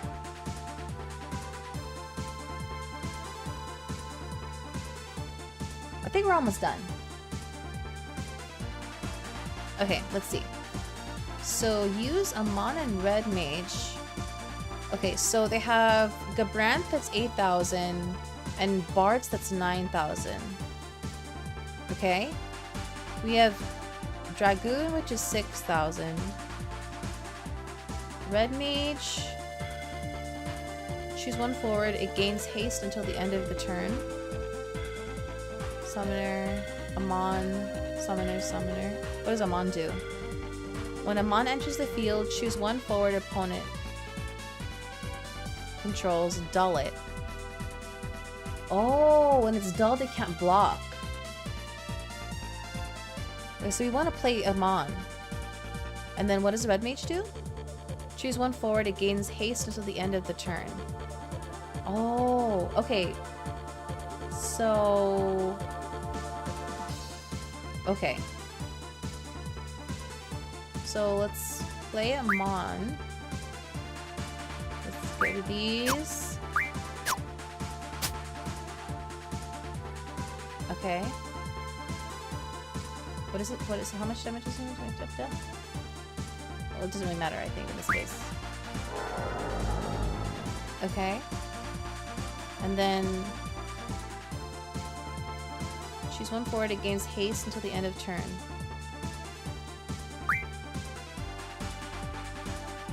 What does it need? One lightning. This is lightning. Okay.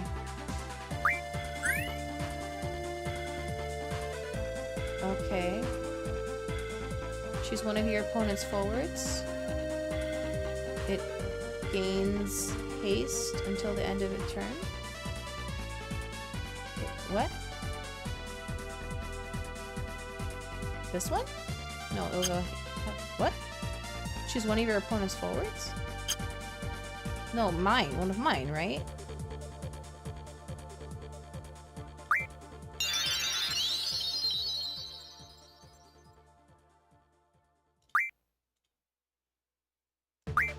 No, that one. Okay, it's that one. I'm confused. But I won. I think I did it right. Oh wait, because I was able to use Amon's attack or ability more than once because of haste. Okay, I think I understand now.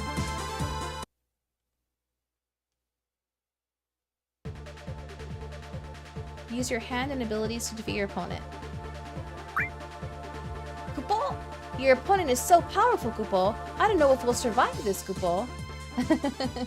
We don't know how, but we won.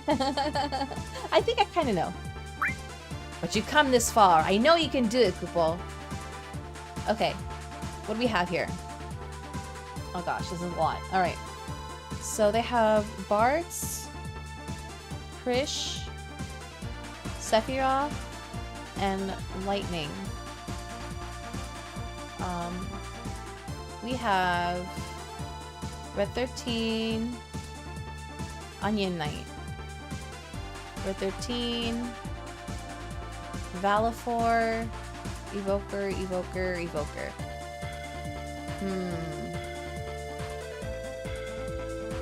That's a forward, that's a summon. Wait. What does Valifor do? No, not Valifor. In Magic the Gathering, when you summon a creature or monster, a card, etc., it has summoning sickness, meaning it can't tab, dull, for attacking or abilities unless it has haste. I believe it's the same thing here. Okay, I see. Yeah. I'm trying to look at Valifor. I guess I should... No! Why isn't... I want to look at Valifor! Why is it showing me red 13? I guess I have to play that. That one. Okay. I guess. It would let me read the thing. Okay. So... I wish I knew how much power they were at. So... Action ability... Oh... Okay. So, CP from these. Discard this. Boom! Attack.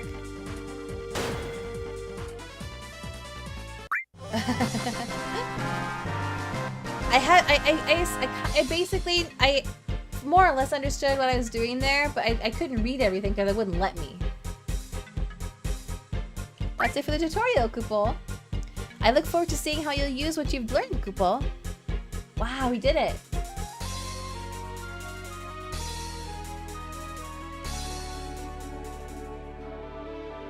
Okay. Wow, that took a lot longer than I expected. Okay. Let me switch to here. I don't know about building decks, but we will be opening packs now. Because I have a lot of cards. And I have no idea how to go about building a deck because I'm very indecisive. So let me go ahead and... No, we're done with that.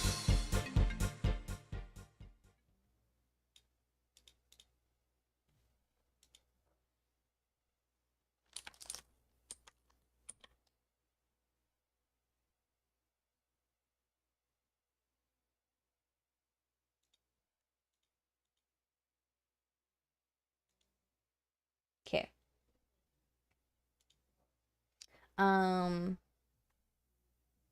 Let me turn the music back on, my music.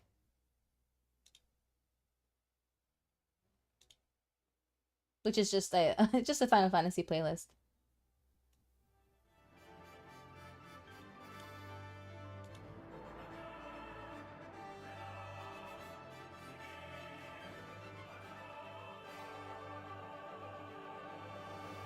Can you, yeah, I can do Final Fantasy X, sure. Let me find some.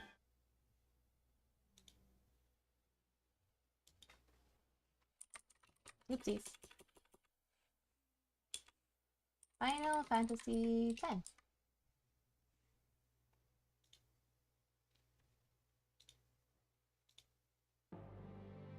No, this is sad music. Nope.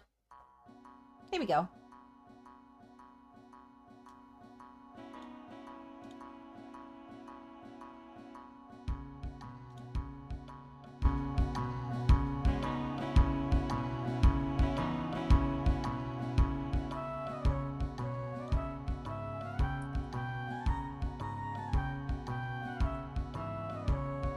Time to hydrate.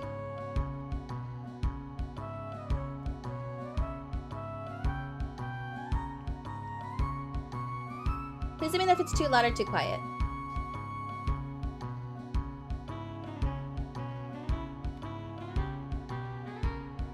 So a deck is 50 cards and only 3 copies of a name per deck, right?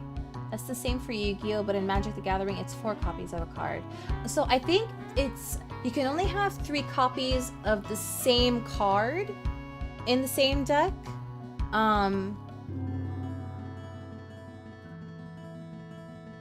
yeah, no, I think it has to be the same card.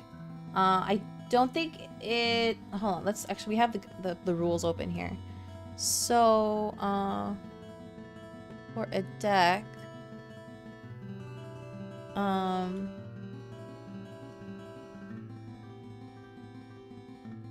where was it? Where was it? Where was it?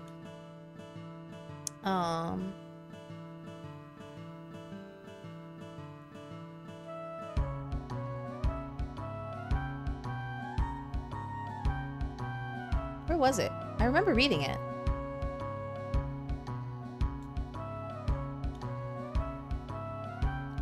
You can, yeah, you can only have copies, 3 copies of the same card. Different Tifas, but it looks like it has to be the same card, like the exact same card.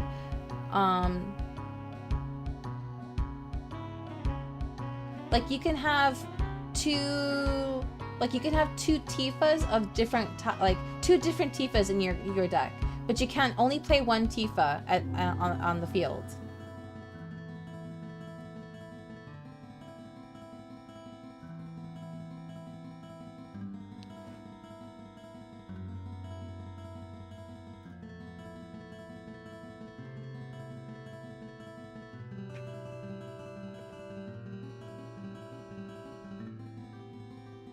Okay, let's see.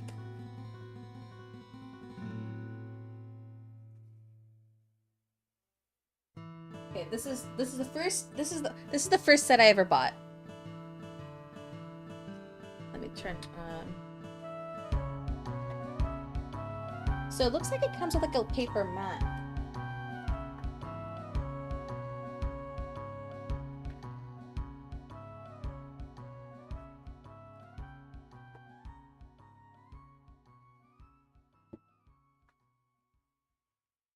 Oh, looks like these are the rules. Yeah, it's the same rule thing. It's the same rule thing. I'm not gonna open it. But they gave you like a paper playing mat.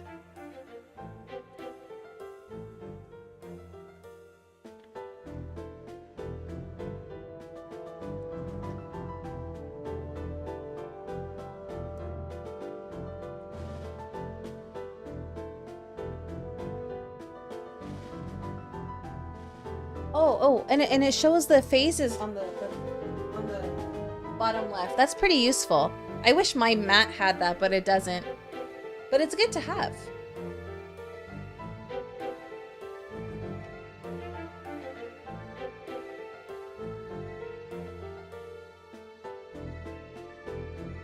Okay, let's see what cards we got.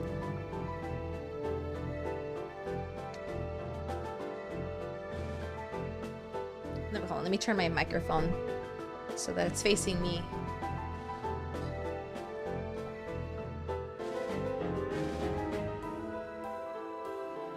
So this set looks like has the basic setup. So we have an archer.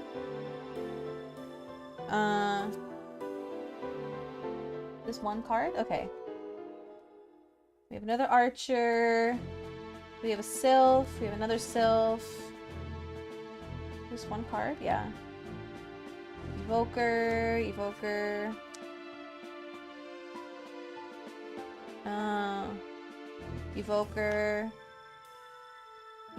Oh, we got Len.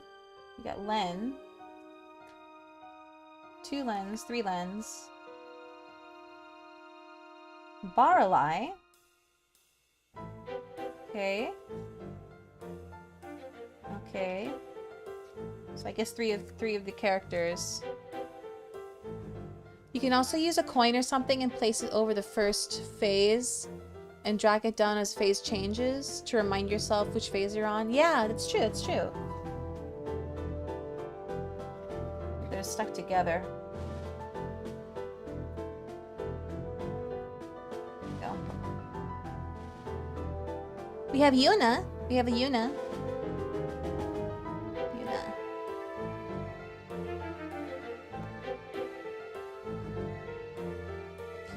And okay, so like the number.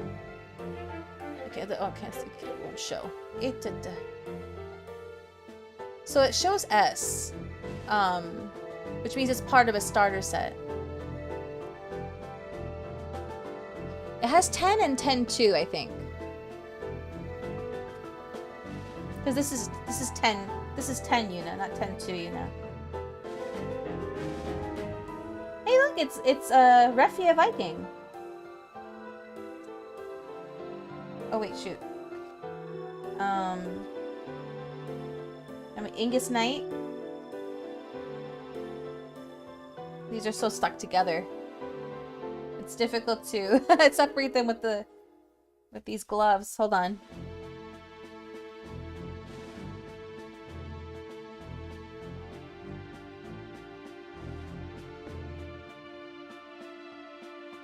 Okay. We got Valifor, just like in the tutorial. Okay.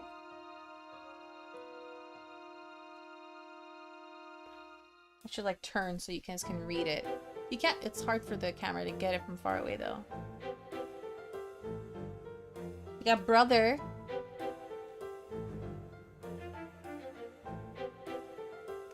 Ooh, Leviathan.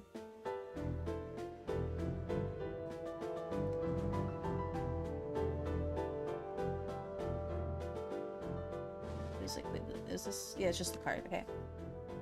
We have Geomancer. The cards are stuck together. They're stuck together.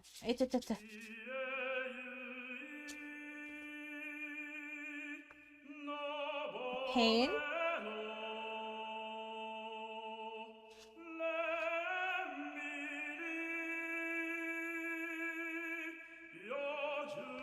Now, if you want to open another can of worms, I wonder what size cards these are for deck sleeves. I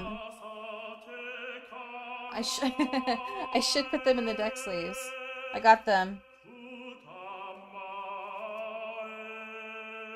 I'm gonna do it later when I take these gloves off, though, because it's a little difficult, these gloves. So, and then they're stuck together.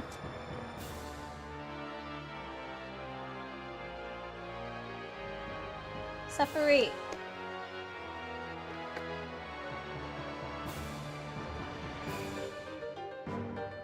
How do I get them to separate? Hold on. The choir teacher at your high school made the kids sing a prayer one year. That's so cool. I had to take the gloves off for a second.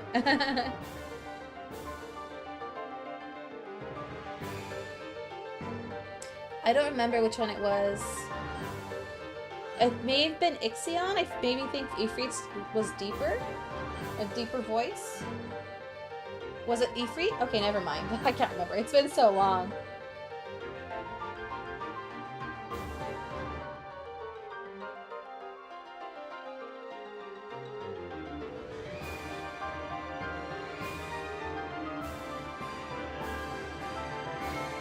Okay. We have Refia Ninja. Hey, that's who I have in my party right now. Refia Ninja. Just hard. We have Waka.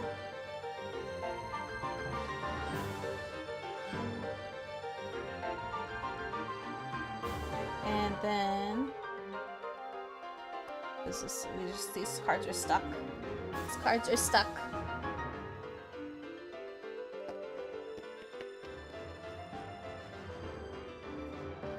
Oh, blowing on them helps.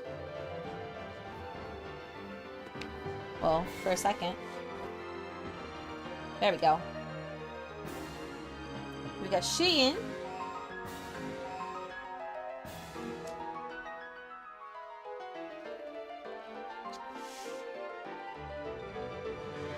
Waka's English was great. English VA was great.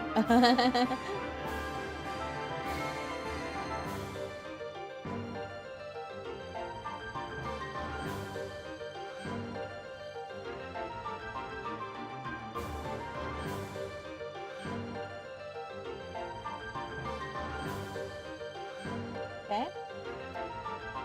I have Riku.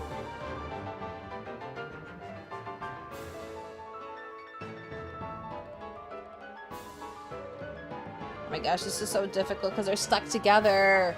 They're stuck together.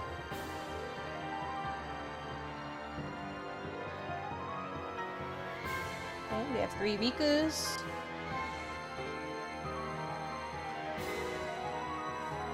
We have Devout Refia.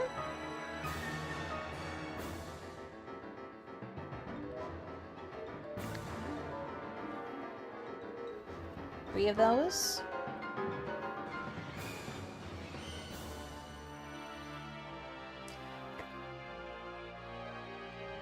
And we have 3 Titus. Okay, that's that whole set. I'm gonna have to put them in sleeves later.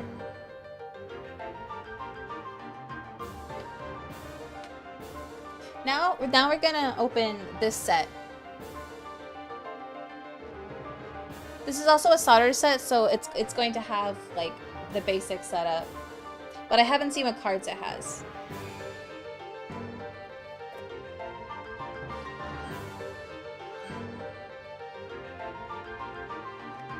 I think it also it's like a fixed yeah, it says yeah, pre-constructed deck.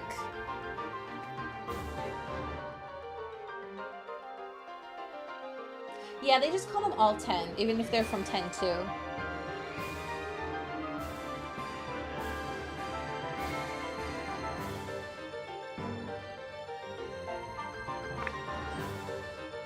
Oh, there's tape. There's tape. Oh, I got it.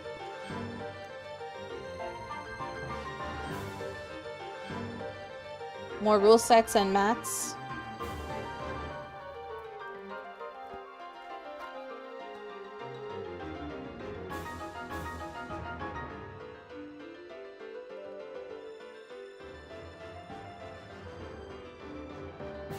Oh, there's like a plastic tab that I have to... Oh, there we go.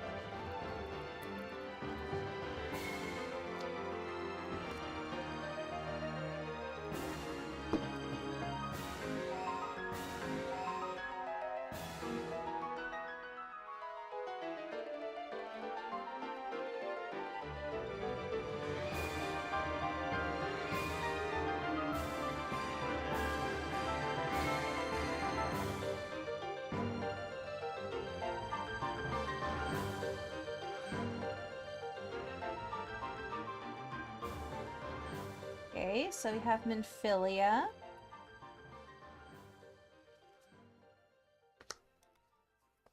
Nice crisp cards.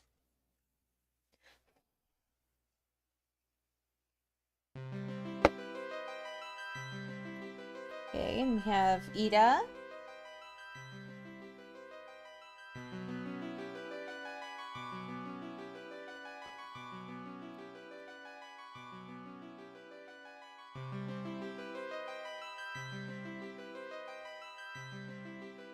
Papalimo.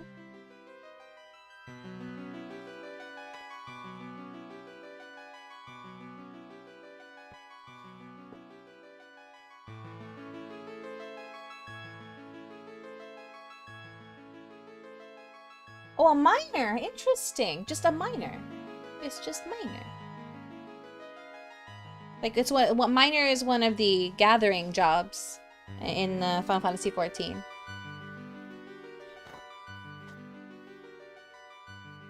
Okay. Oh, hey, Ingus Black Belt. These are all from Final Fantasy XIV. This is a Final Fantasy XIV deck. Obviously from obviously not Ingus. Ingus is from 3. Ingus Black Belt. Ingus Evoker. Ingus Evoker. Oh, we have a Dark Knight. A Final Fantasy XIV Dark Knight. Okay. Separate. Separate.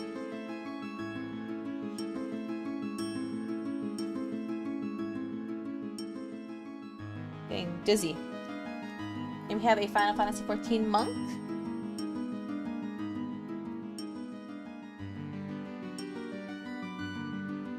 And 2 more copies. Oh wait, that's an Atomos. Hold on. This isn't Atomos. It's like a... It's a monster from Final Fantasy 14. Atomos. Big mouth.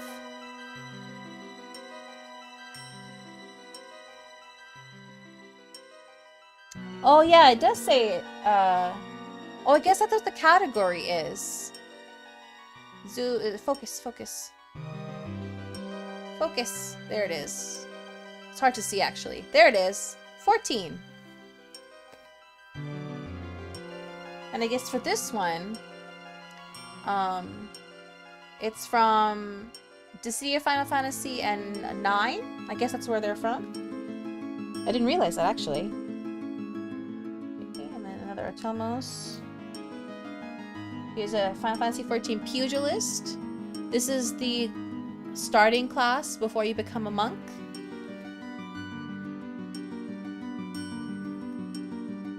Oh, a Banga thief.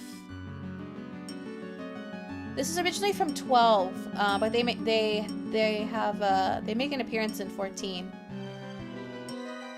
Might have to make a new account because they don't let me have a trial since I played before. Yeah. If you've subscribed before, or if you had like an account from a long time ago, you wouldn't be able to do the free trial. So you'd have to start a new account, unfortunately.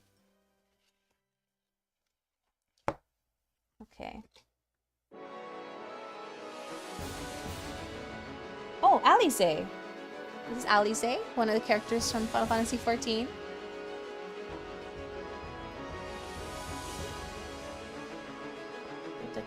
These are stuck. And then this is Alfino, who is her twin brother. It's a bummer because I didn't even get to finish the main story. Well, actually, that actually works to your benefit because that means you didn't really lose anything. So if you start over on the free trial, you can do it again with having not lost anything.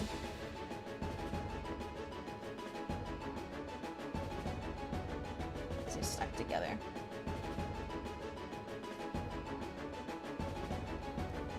Okay, here's another character, Ryanje.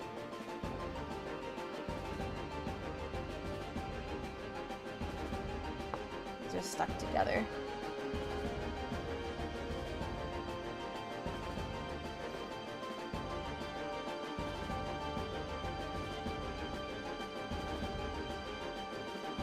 Okay. Ravager, what's a Ravager?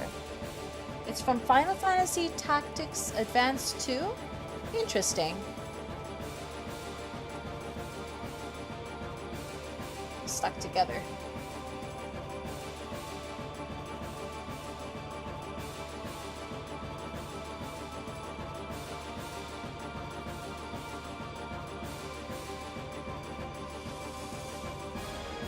We have Raphia Dragoon.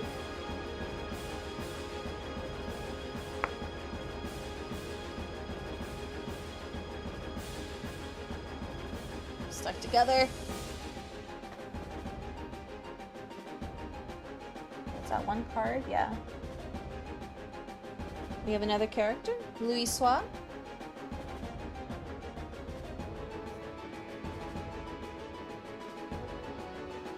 Wasn't a fan of the tactics. It was a lot of like Fire Emblem, but slightly more complicated. Yeah, it was a straight tactics game. I never played it myself, but we'll play it eventually on stream. We have Odin from Tactics. This is the Tactics Odin.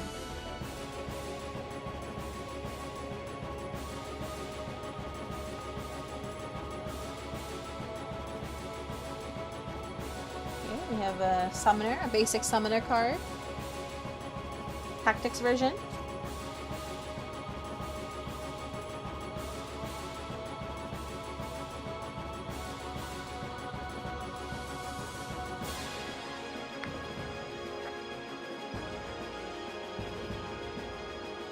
Okay, and we have the Final Fantasy 14 Dragoon.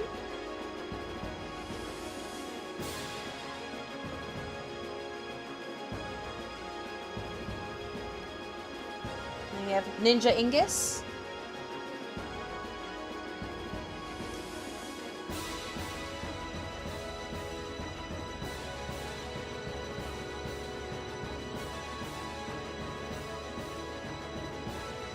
What's Yeoman?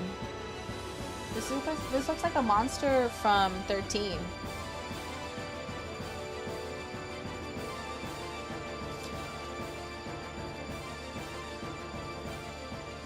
Okay, that's that deck.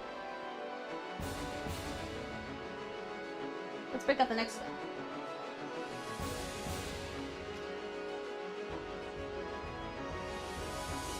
So this is the one I had to get from eBay.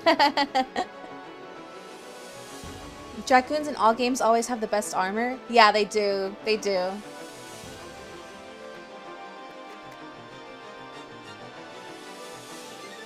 So this is a 2-player starter set. So like, if you and a friend want to play together, you would buy something like this.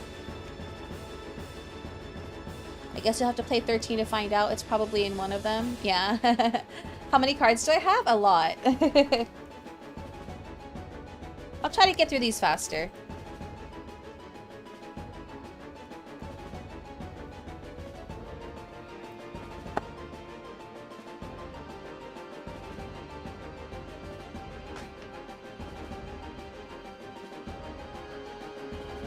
I could merge them together to make a super deck.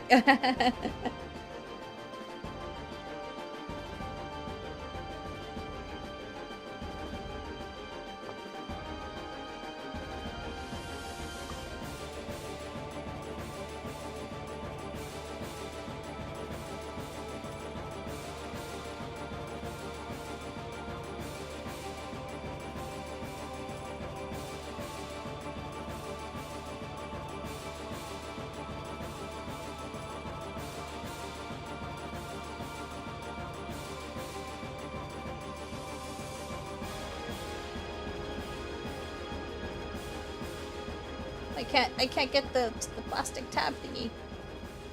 Hold on, I have to do it off camera with my gloves off.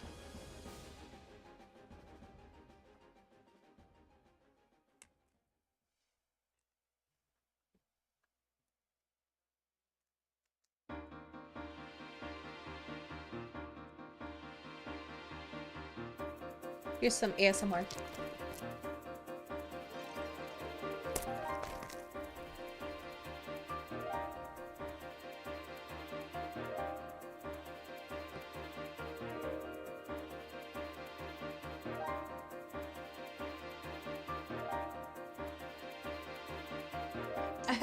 Yeah, I'm not gonna use my teeth for that.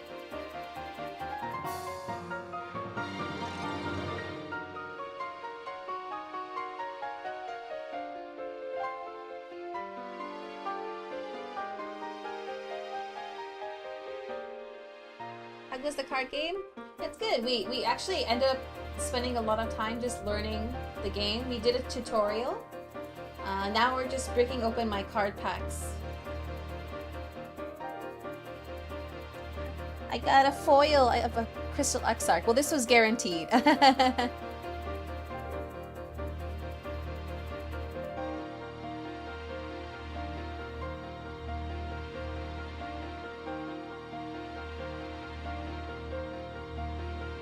is so hard to separate. I'll be real, it's Magic the Gathering with extra steps. I see. That means I can play Magic then. Now there's regular version of the Crystal Exarch.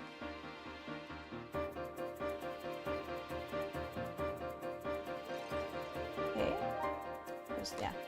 Now we have Y'shtola.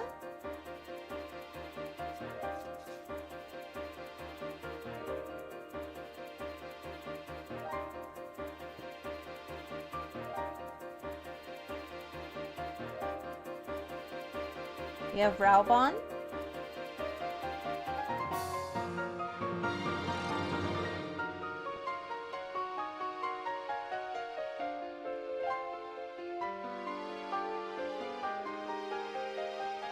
We have another Dark Knight.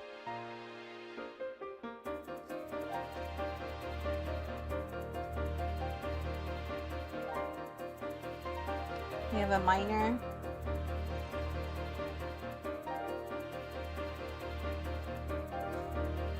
Separate. Okay. We have Momodi.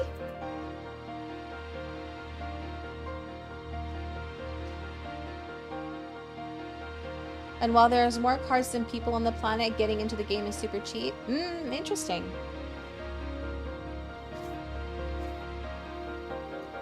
It feels like it's a hard barrier to get into the game. Like I hear like friends talking about like, oh yeah, I have a green deck. Oh, I have a white deck, and I'm like, what? I don't know what that means. They won't separate.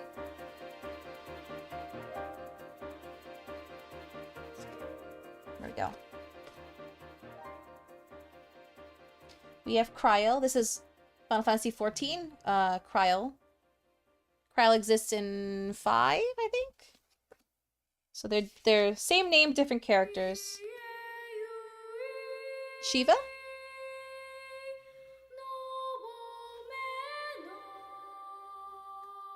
We have another Minfilia, different version of Minfilia.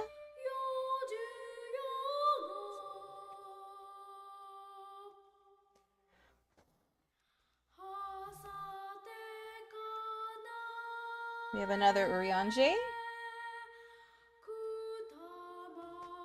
Oh, it's Bahamut? I can't remember.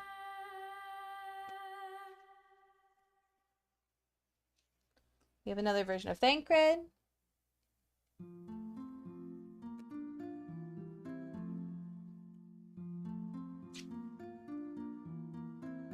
And another Thancred.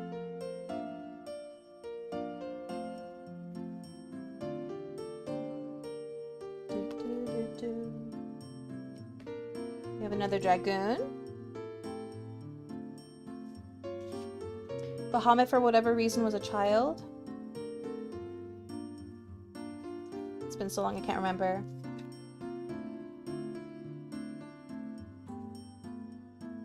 We have another Alphino.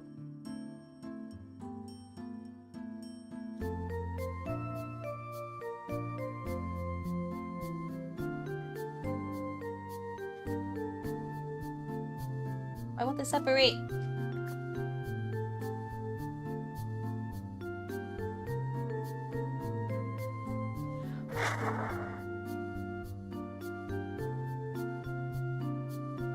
We have a Black Mage.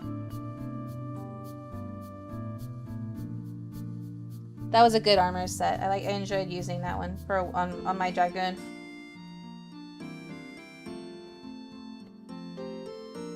We have another Louis Swa.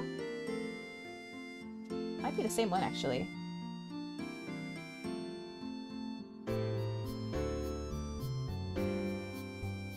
Actually, I think the other one might have been Earth. You have another Black Mage.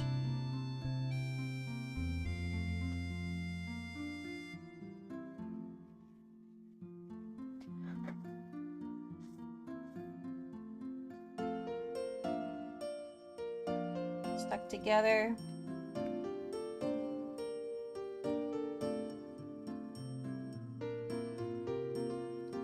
Trying to use my nail in from inside my gloves, but it's not working. We have another Alize.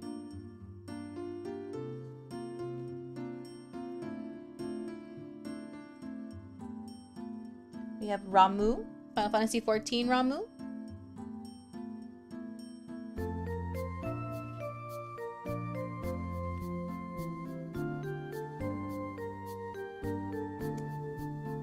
People refer to their decks as green or white to refer to the color attribute of their cards in their decks rather than saying the actual name like Earth Wind. This is true in Magic the Gathering, not sure about Pokemon. Oh, okay, that explains it.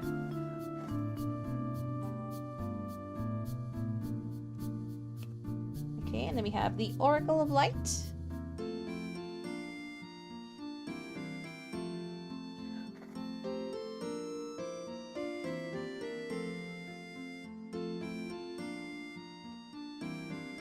That's that half. Okay, gonna open this one. Gloves off again.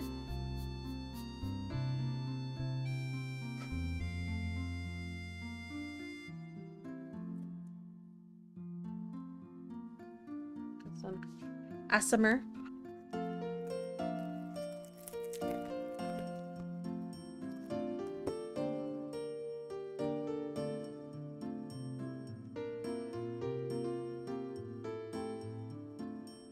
Pokemon is pretty similar. You still build decks and around colors. Okay, makes sense.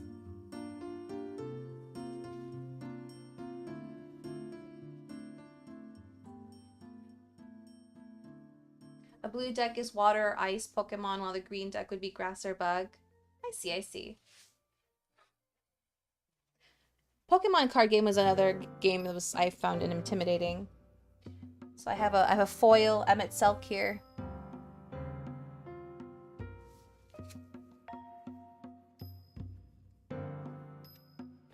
And then regular ones.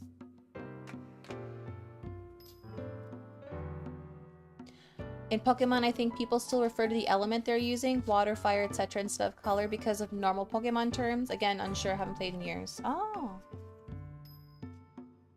Oh, we have Titania.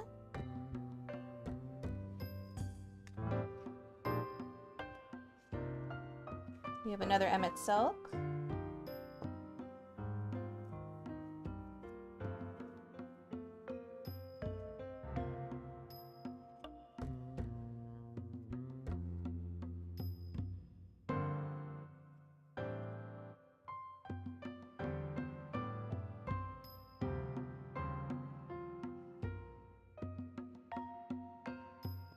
I may actually end up needing to get more sleeves. Oh, we have a Conjure. Conjure is the starting class before you turn into a white mage. Now you're right, but a fire or electric deck only uses most types, while a rock deck also tends to have fighting. Oh. And then we have a Final Fantasy XIV Bard.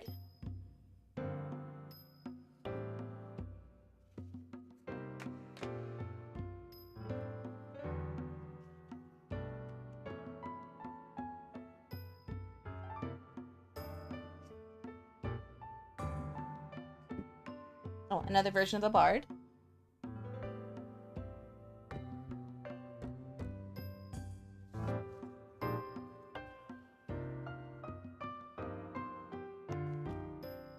wonder if just doing this will help separate the cards. Maybe, actually. Yeah, a little bit.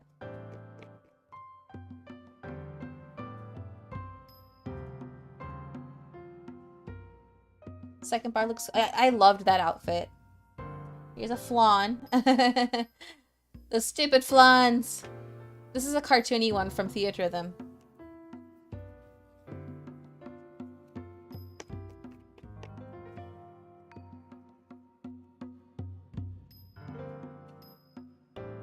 Here's Philia, which is a monster, a named monster.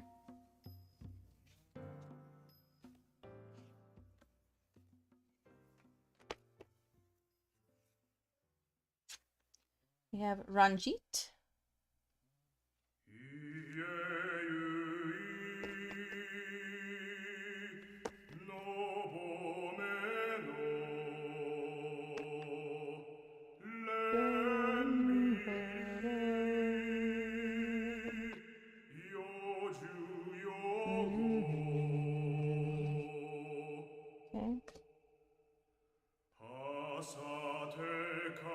We have Gaius. This one is Ixion.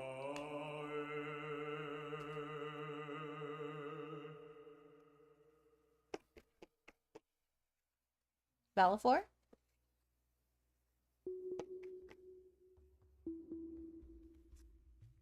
And I have Nail.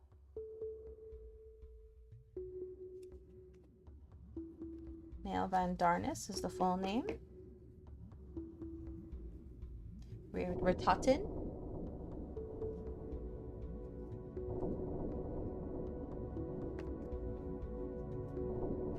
We have a Final Fantasy XIV Red Mage.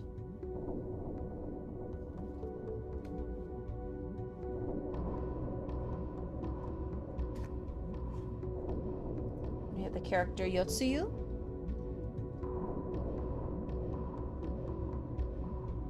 In Pokemon, lots of cards are simplified and grouped under certain types like water, ice, water, ice, but fighting, ground, fighting, rock. Not sure how many total, but I think they got rid of their fairy.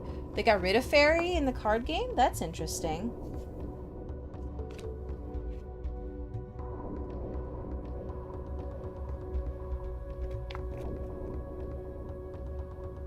And then we have another black mage.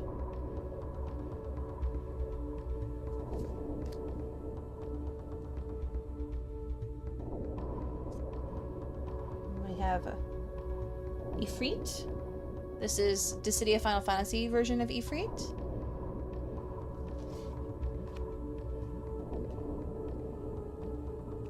We have Innocence. A boss in Final Fantasy XIV.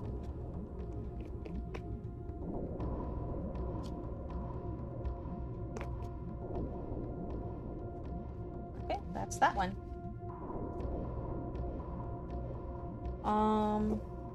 I still have a lot more cards to go through.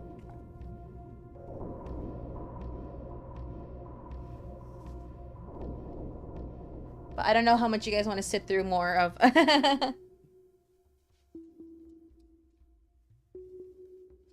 Still have like this whole box and the other box. I can just do the rest offline if you guys are getting bored though. Let me at least take the plastic off. Sleepies for the week? Okay. This plastic off this. I have to take it off. Hold on.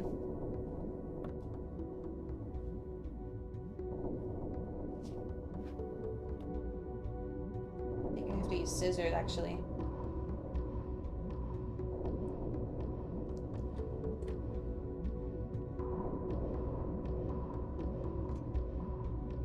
I believe there's fire, water, electric, grass, fighting, psychic, dark, and metal. They added fairy around Gen 6.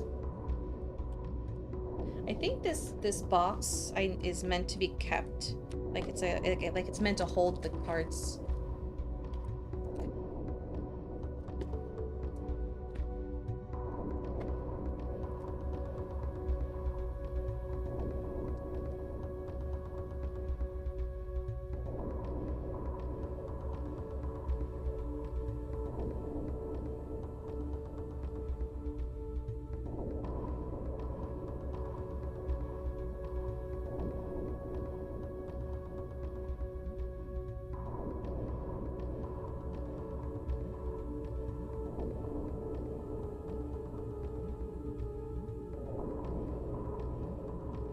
Okay.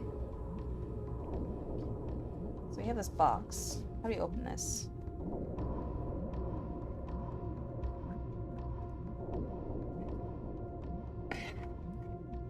Oh, another map. Another rule book. Wow, there's a lot in here. Oh my gosh. Oh man, okay. Wait, hold on. Is this just a... Yeah, okay.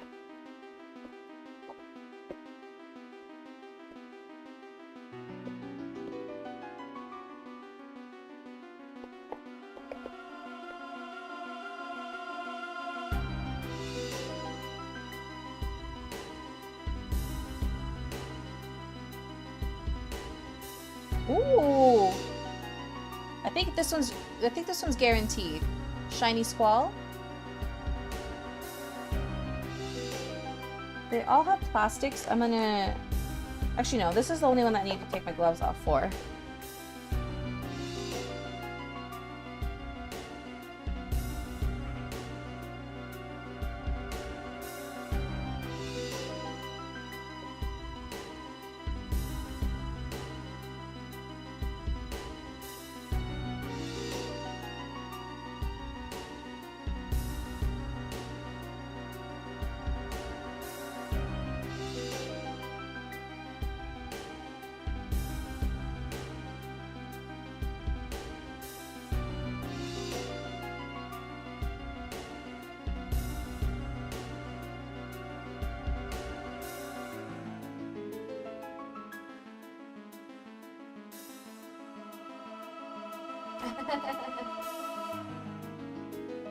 I can't take the plastic off with my gloves on.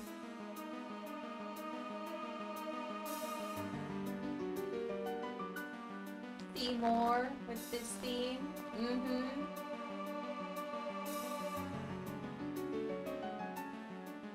I can stop the stream so you can see less.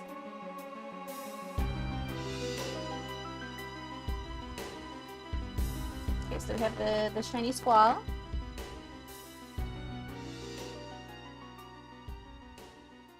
Acting up, darn it.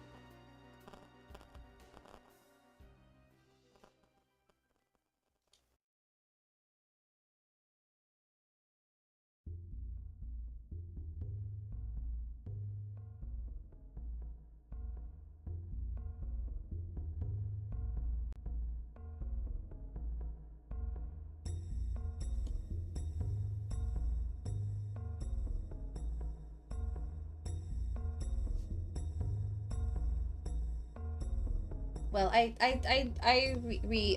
plugged it in. I replugged it in anyway. That's how I've been fixing it. I just replug it. Okay. Now we have the regular version of the squall card.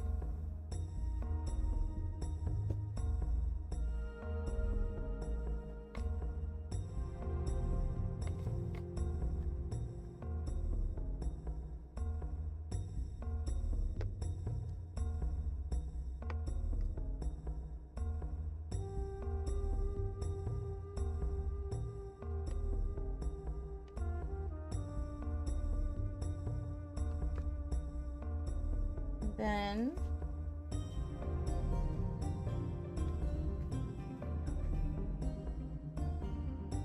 we have Cloud. Wait, it says L. I think it might be legendary, you guys.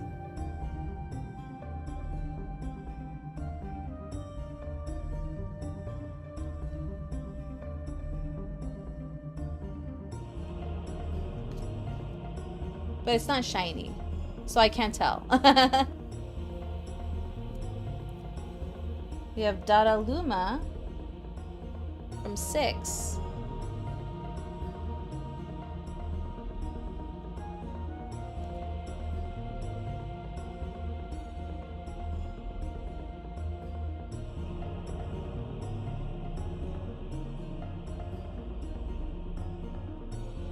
We have Sage Luneth.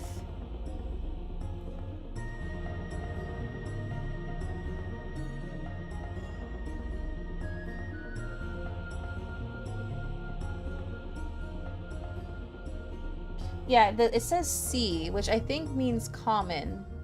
I think L means legendary, which means that's a really good card. I'm gonna I'm gonna have to like I think a lot of these are like pre-constructed, so there's gonna be not a lot of surprises or random things. Okay, Vivi. Vivi is common.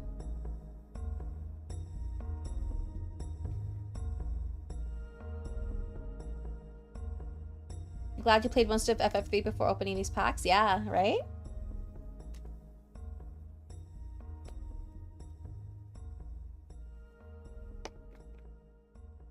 Elston lobotomy?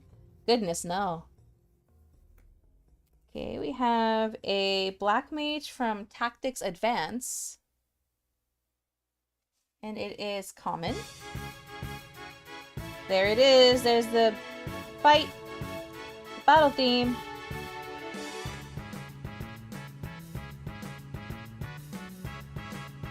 We have Belias from 12.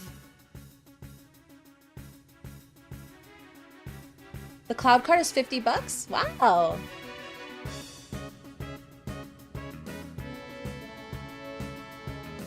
Bum, bum, bum, bum, bum, bum, bum.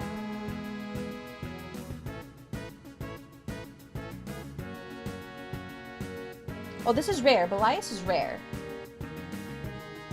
The shiny version is $50. Okay.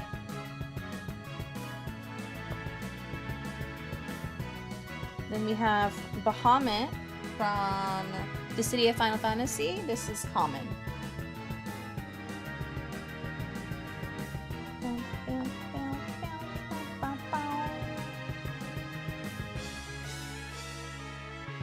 Hello, copyright, my old friend here. Yeah, I actually got hit with a copyright thing for during the New Year's stream when we were watching the fireworks show from Disneyland. They were playing a Journey song. I got hit with a copyright for that part. Thankfully, I was able to mute that part, but yeah. But since this is game music and I'm talking most of the time, it should be okay, I hope. Wait, yo! I gotta foil Yuna.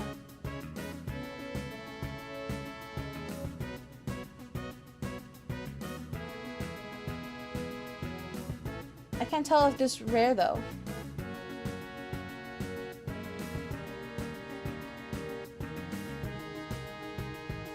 It just says PR. I don't know what that means.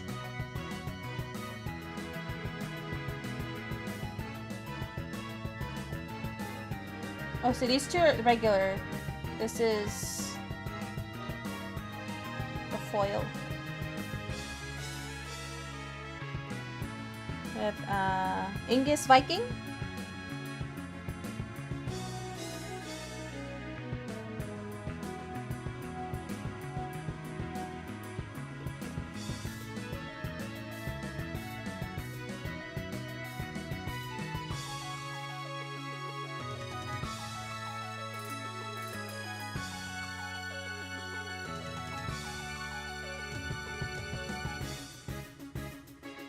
One card, yeah.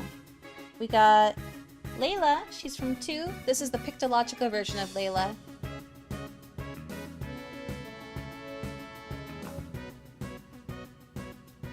I think Pictologica is a mobile game that we never got in English, which is unfortunate, I think.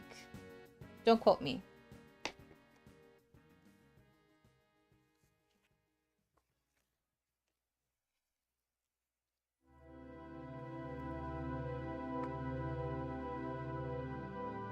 Cards are stuck together. We have Zidane. This is the Sea of Final Fantasy version of Zidane. He's from 9.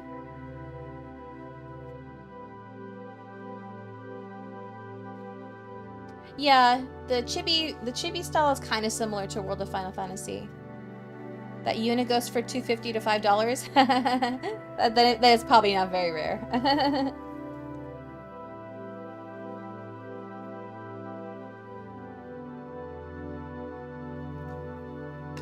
Okay, we got Porom.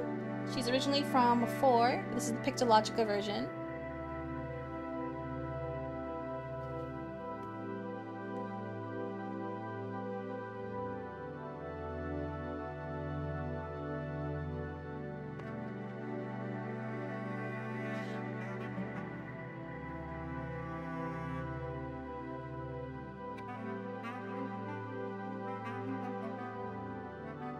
Got Ash from 12.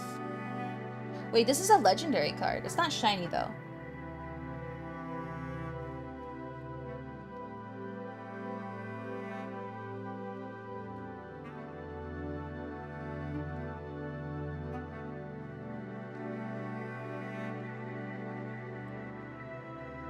We got Eiko from 9.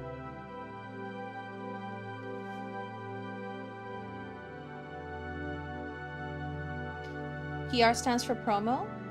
Okay, okay. That means they're not special, really. Eject block, eject boss music? Yeah.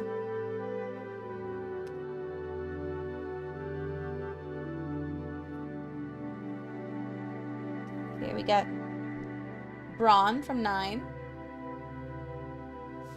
It's a common.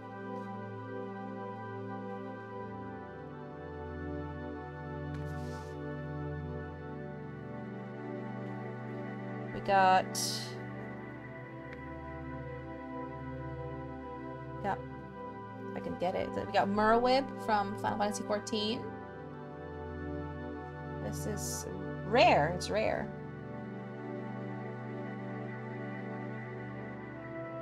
Nine was the most interesting art style. Yeah, it was definitely different from everything up before it.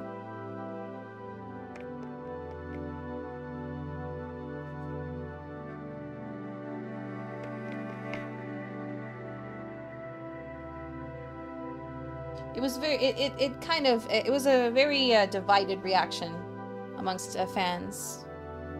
Some people loved it, others didn't.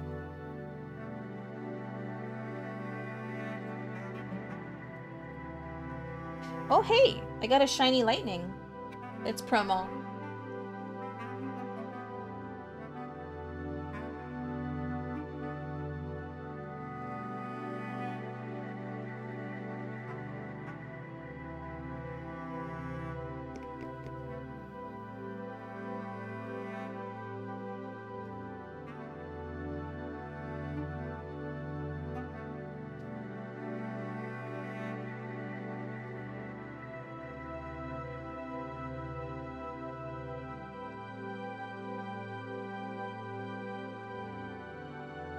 One shiny one and then two regular ones. Okay.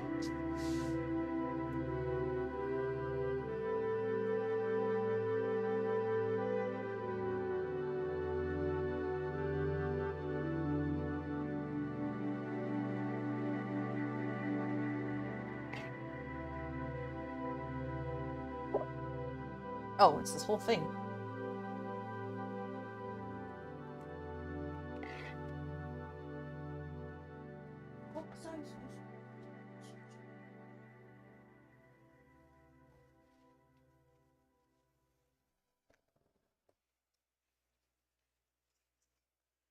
Lightning is $10. Hey.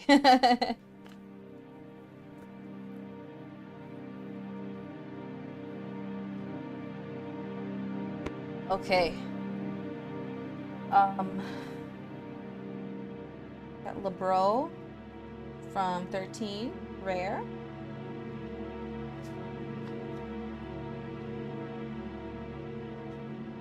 We got Mont Blanc from Tactics Advance, rare.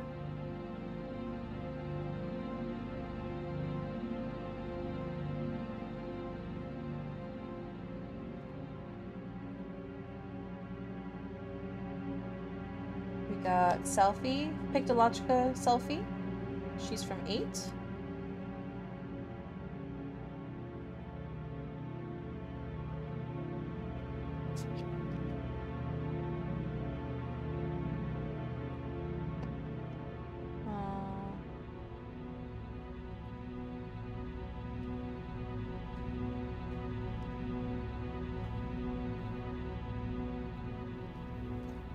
We got this character's name is Meath, who is from Crystal Chronicles. This is... what's H? What's H? Let me read the guide thingy.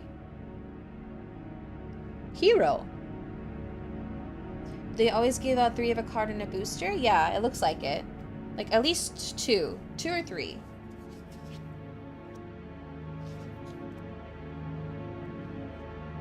We got Class Second Moogle from Type 0. This is common.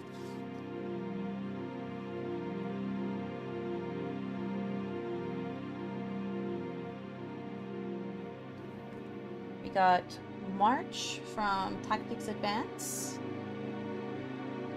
And this is Hero.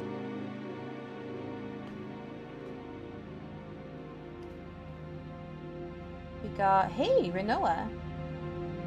This is a Yoshitaka Amano art version of Rinoa.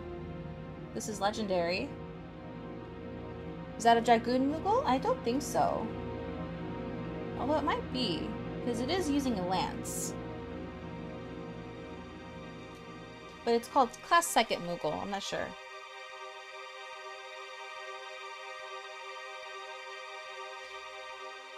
Oh wait, those are very different.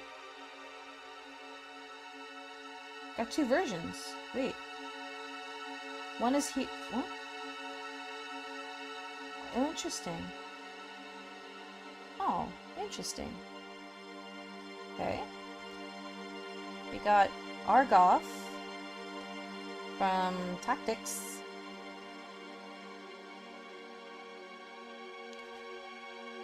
This legendary, this is Renoa. She's from 8.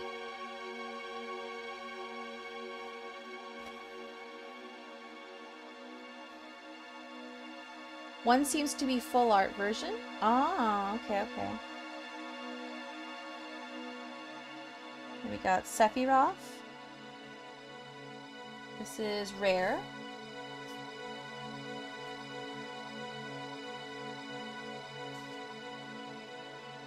We have Duke Larg from Tactics. This is rare.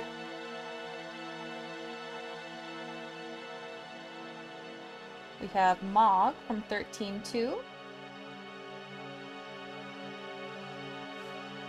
This is starter set exclusive.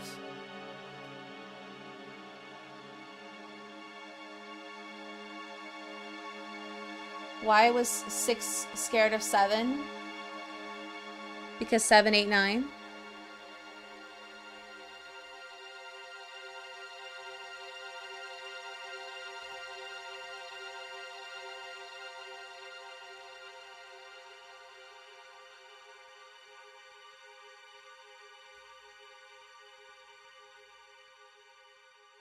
Can't separate these cards. We have Gil Nabat from 13. This is rare.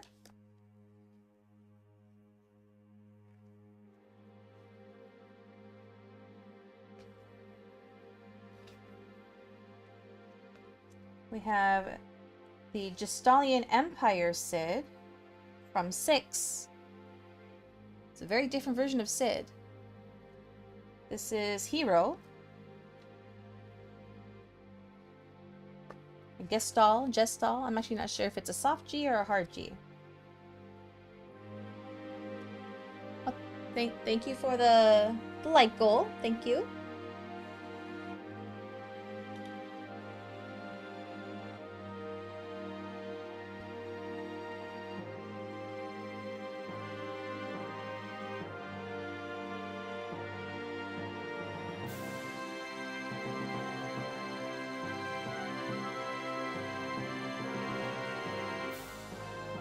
For the chat to catch up on this window.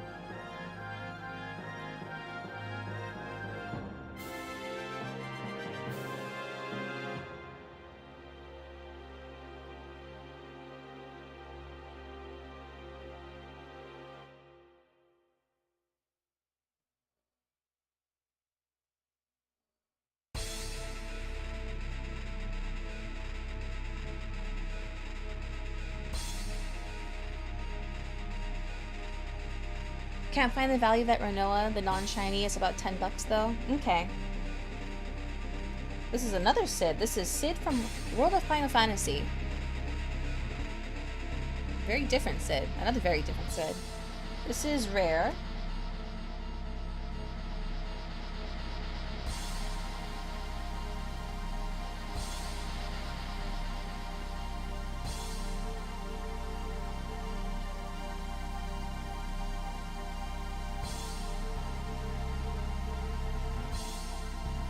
What is this? Glacia Labolis from Mobius? This is very ugly and disturbing. It's a hero.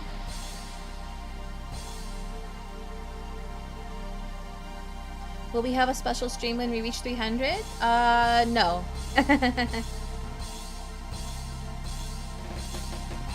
This is Isael from Final Fantasy 14.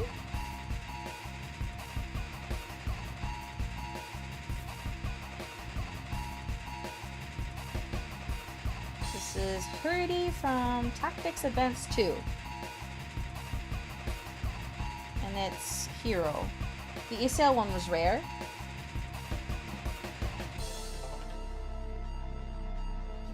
class 9th Moogle from type 0.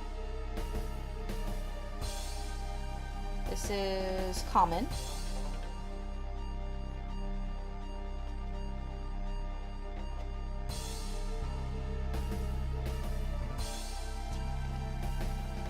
We have Terra. This is the City of Final Fantasy version.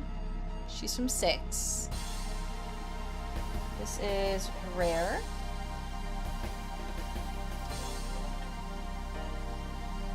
We have, what is this? Nagmolada from 11.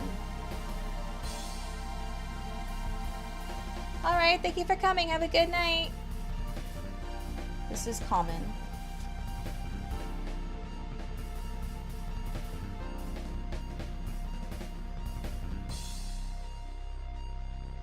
We have Diablos from Mobius. This is legendary. Or legend, rather. Legend. We have Yashtala from 14. This is legend.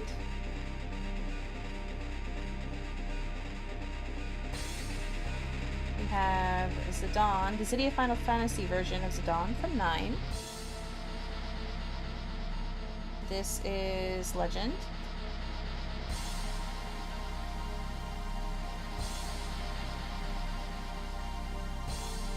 This is Ritz from Tactics Advance. And this is legend.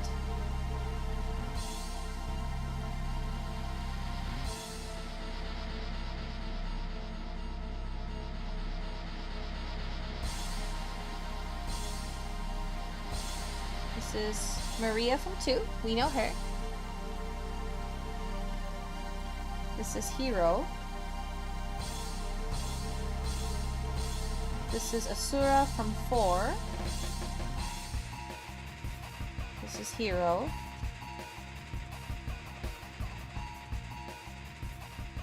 This is Izana from type 0. This is common.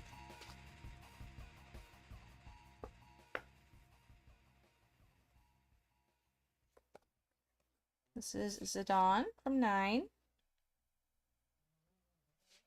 This is Hero.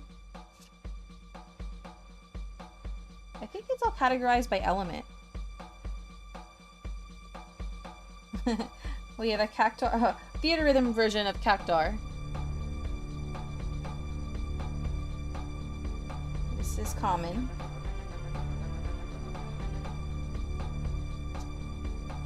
This is, let's see, Semi Lafina from 11.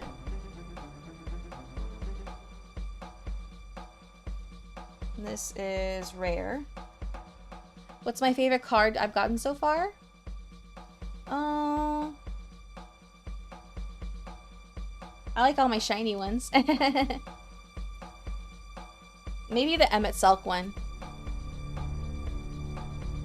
If any Cactuar, including the 10k needle ones.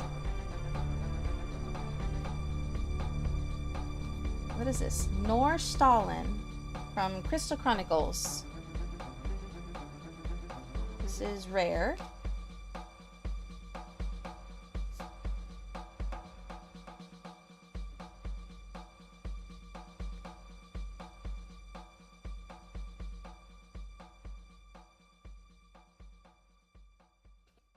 What is this?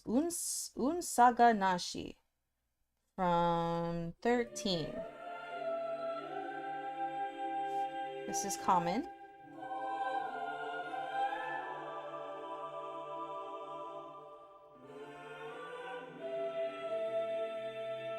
This is Echo from Mobius. Sheen, Sparkle, Sparkle. This is rare.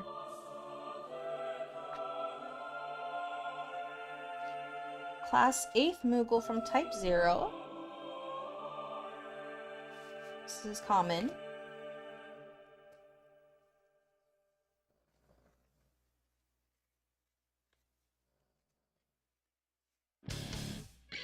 Here it is. Wait, who is the one that wanted this?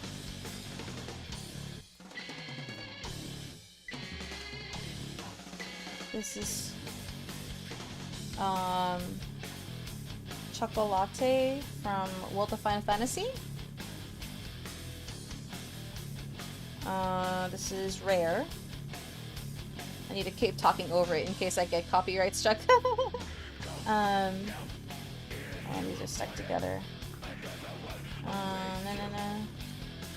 Audio Jungle. We have Shantoto from... This is the City of Final Fantasy version of Shantoto from 11. And the focus, there we go. This is Legend. That's the full art version. This is the regular version. Let's see, we have Gabranth from 12. This is Legend. That's the full art version. This is the regular version. Okay. Separate these.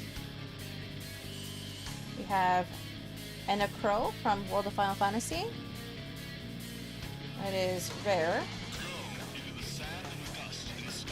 Then we have more. Separate these. We have Titan from Tactics. This is the Tactics version of Titan. That's common.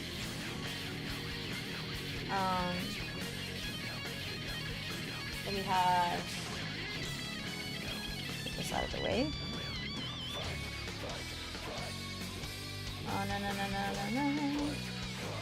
We have Jessie from Final Fantasy VII.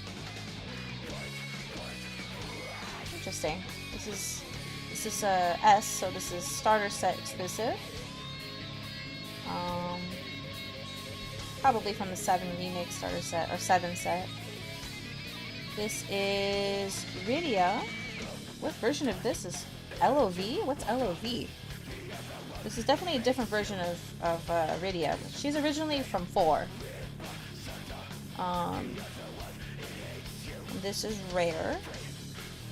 Let me separate these. I'm getting better at separating these without having to, like, do anything tricky.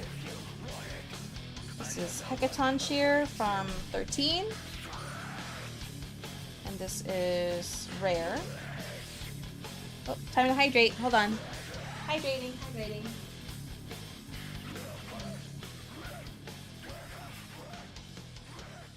Skill issue solved. Hey. I have a glove debuff, okay? This is Star Sybil from 11. This is Hero.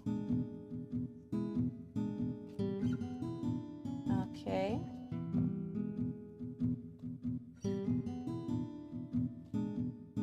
We have, what is Epitaph from Crystal Chronicles. And this is Rare. And then we have Kolka from Crystal Chronicles. This is Common. We have a Mist Dragon from 4. This is Hero.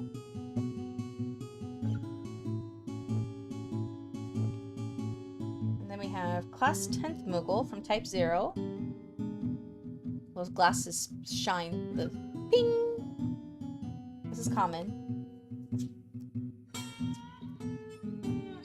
This is Larkesius from Crystal Chronicles. Very interesting looking.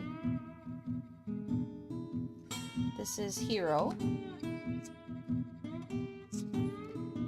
Okay, this is Kusith from 12. This is Common.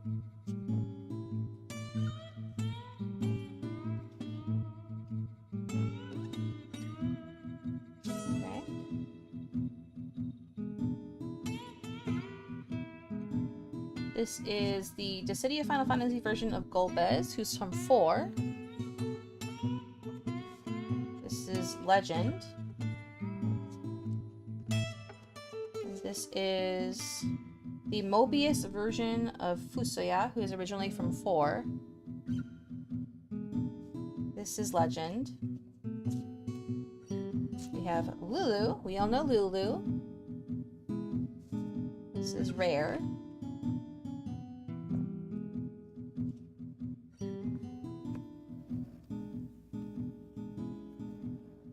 Okay. Then we have Gromis from 12. This is Rare.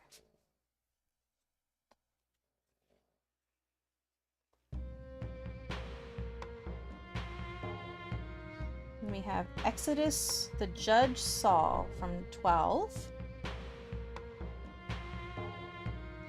This is Hero. We have Freya from 9. This is Common.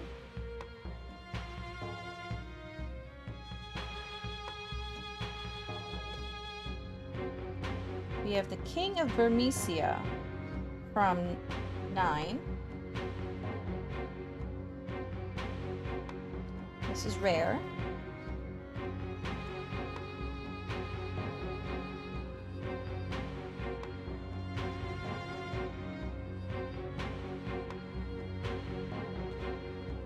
We have Ilua from Tactics Advanced 2. This is Hero.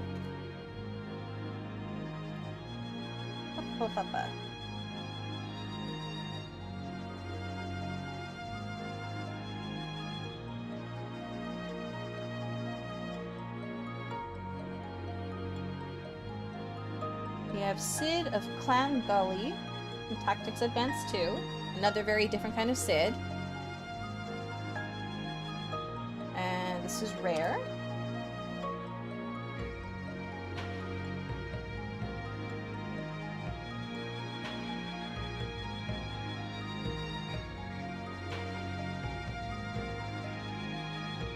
We have the City of Final Fantasy. This is the Opera Omnia version of Seymour.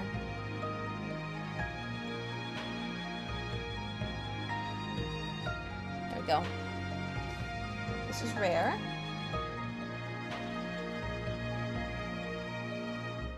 We have Kane. I don't know what LOV means. LOV, but he's from 4 originally, Kane. This is Hero.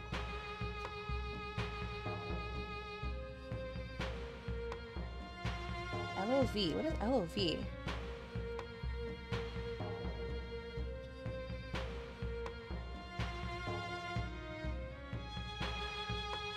You want that, Seymour? This is Bahamut Zero from Type 0. This is Hero.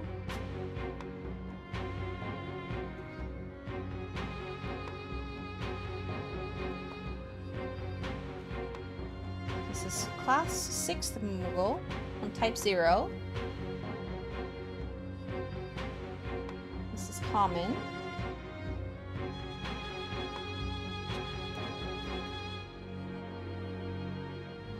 We have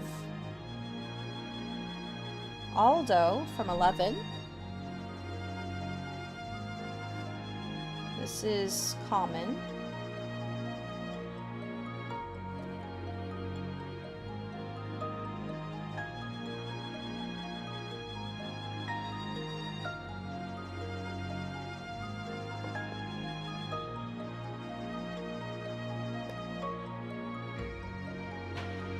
We have Minwoo from 2. We know Minwoo.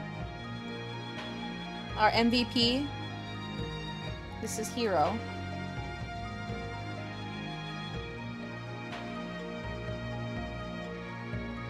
We have another version of Yuna.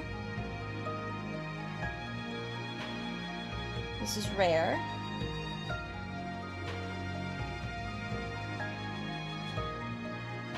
We have Waka.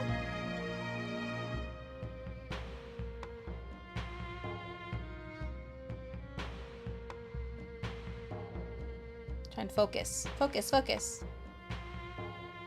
Wow. This is rare.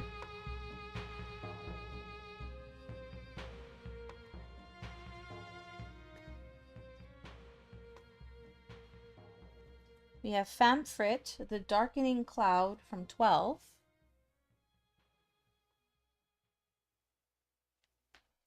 This is rare.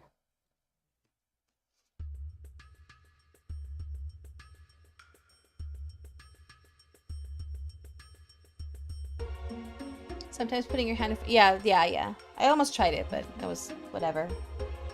Didn't think it was a big deal. This is Leonora from 4. Technically from For the After Years. And this is Common.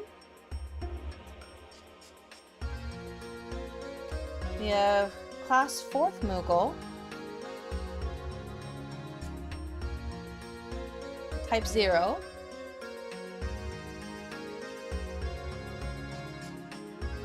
This is Common. I love this version of the song. And we have a shiny or foil Tidus and Yuna. Love this art. This is promo, so it's not special.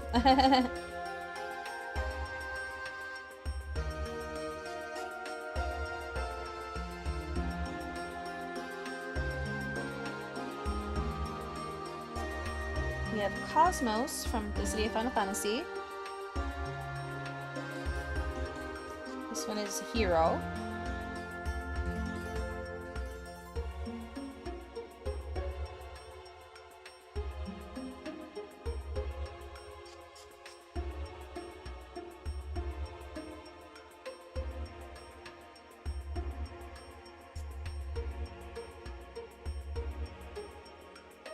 We have Chaos from this is the City of Final Fantasy version of Chaos, who's from 1. We know Chaos.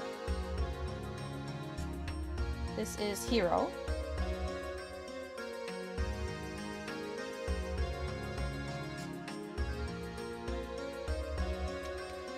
And that was that. That box. We have one last box to go through.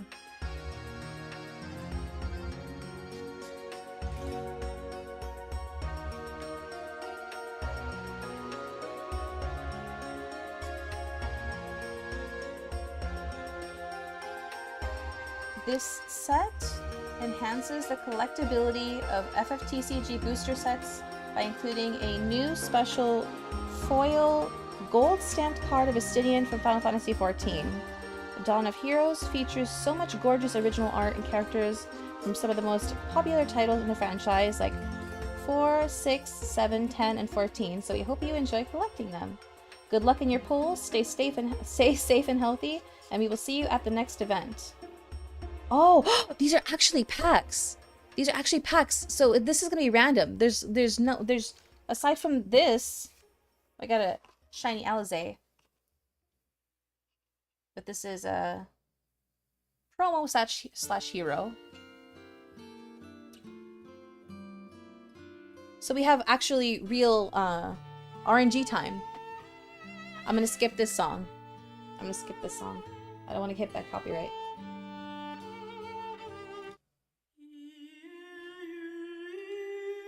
Okay. Oh wait! These are sleeves! These are sleeves! Oh my gosh, that's exciting.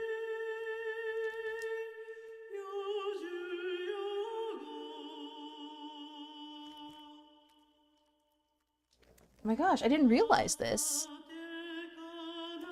Here we go, here we go. Oh my gosh.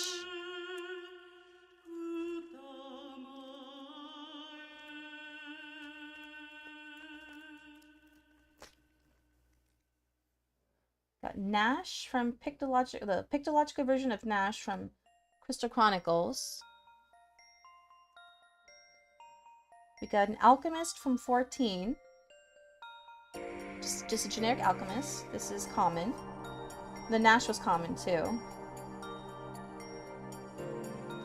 We got a knight from 5. This is common. We have an assassin from Tactics Advance. This is common. We have the Pictological version of Kimari from 10. It's super cute. This is common. This is one card. This is just one card, yeah. We have Reeve from 7.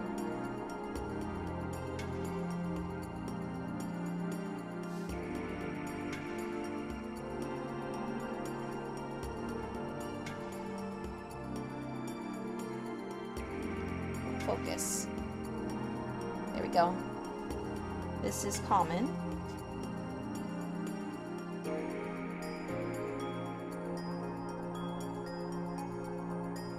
We got a Fisher, just a generic Fisher from 14. This is common. Wait!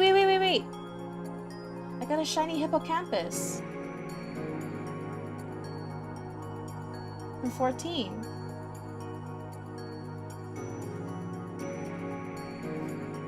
This is Hero. This is a special one.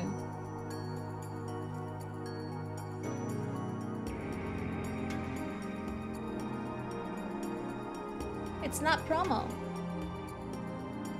We got Genova Dreamweaver from 7. This is Hero. We have Terra, Disney Final Fantasy version of Terra from 6.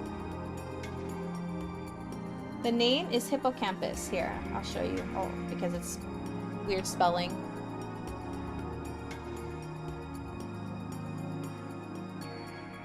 It'll focus. There we go, right there.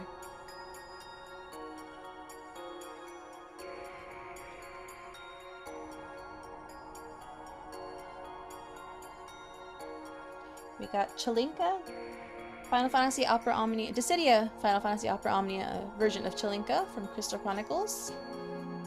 That's rare.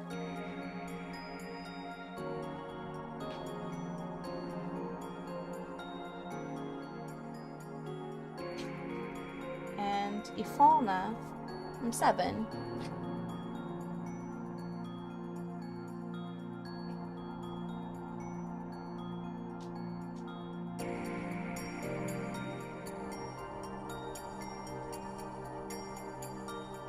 This is rare. That was pack number 1. We have lots of packs to go through. Oh, multiple. Not that many. Okay, here we go. I should do this face down like other people do it. That way I don't spoil the surprise. Okay.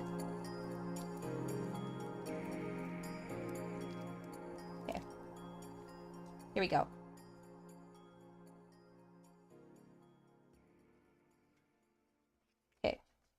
We got Leslie from 7. That is rare. We got Dissidia Final Fantasy Opera Omnia version of Cisne from 7. That is rare. We got Dissidia Final Fantasy version of Ramza from Tactics. That's rare. We got the Tactics Advanced version of Ramu, which is Hero. We got oh, shiny Pictologica Fusoya from 4. This is rare.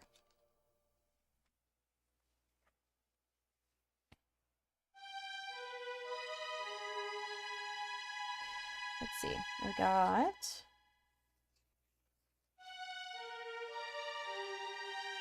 Gigas from Final Fantasy Crystal Chronicles.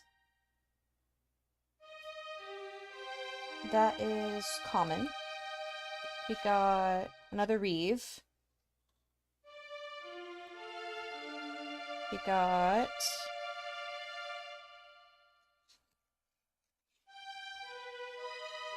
a Dragoon from 5. which is common. We got a botanist from 14, just a generic botanist, which is common. We got another Mont Blanc from Tactics Advance.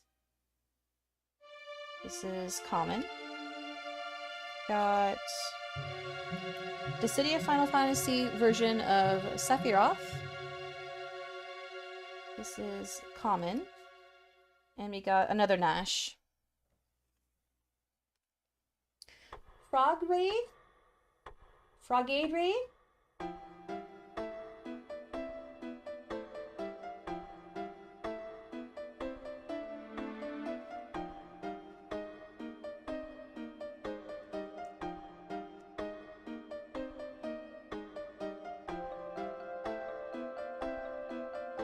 Welcome in, Raiders. Hello.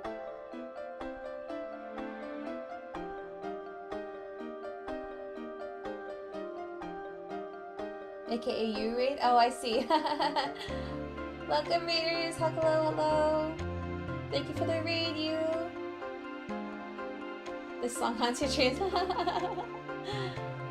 How was your stream, you?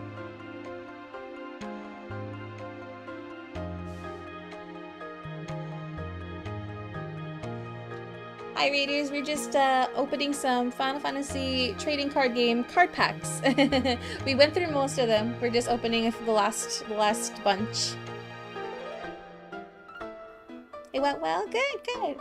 I'm okay. I'm okay. I'm having fun. I wanted to do this stream actually for the longest time, and I finally was able to do it today. It was just working today? Okay, okay. Productive, productive.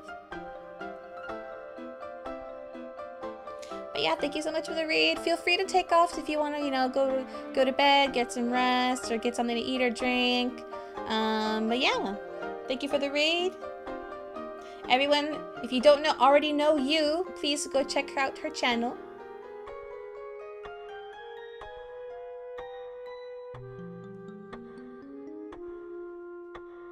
We're gonna open another pack.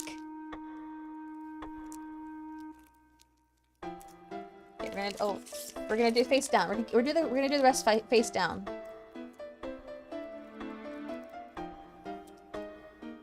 Okay, we have. We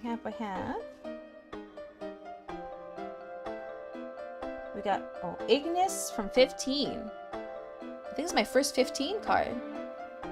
This is rare. We got Halom from 4. This is rare. We got Nono from Tactics Advance. This is rare. And we got Wicked Mask from 4. I'm assuming that's a monster or boss or something. And this is Hero. Was just telling everyone that I don't get to raid often since I stream so late. I finally got to do it. Oh yeah, I know. I know the feeling. It's hard to find someone that is still streaming this late. I usually end the stream sooner, but we're having too much fun. And I wanted to get through all my cards. Okay. So, let's see. Next one we got... Oh my gosh! It's a shiny Rosa!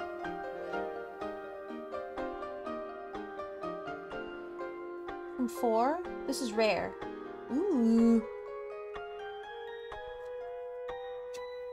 We got a Sonon from 7. This is common. We got a Ghost from 7. This is common.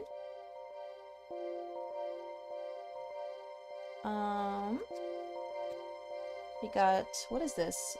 Blue Goo. Blue Goo from 7. It's a fish monster thingy. And this is common. We got a Samurai from 5. This is common. And we got a Juggler from Tactics Advance. a juggler. This is common. And then we got, ooh, Dissidia Final Fantasy version of the Warrior of Light from 1. This is common. Okay, sleep well, you. Thank you for reading. Have a good night.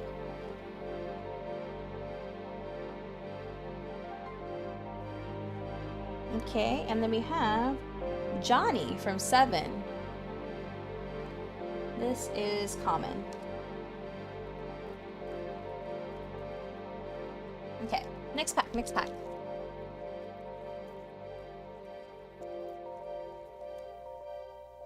We got another Ignis.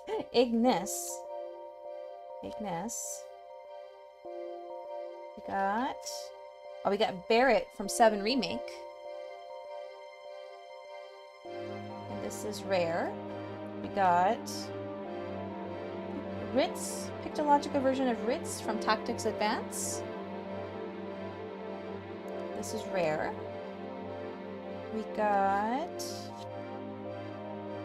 Fenrir from 6. This is Hero. Ooh! Shiny Ignis! This is rare.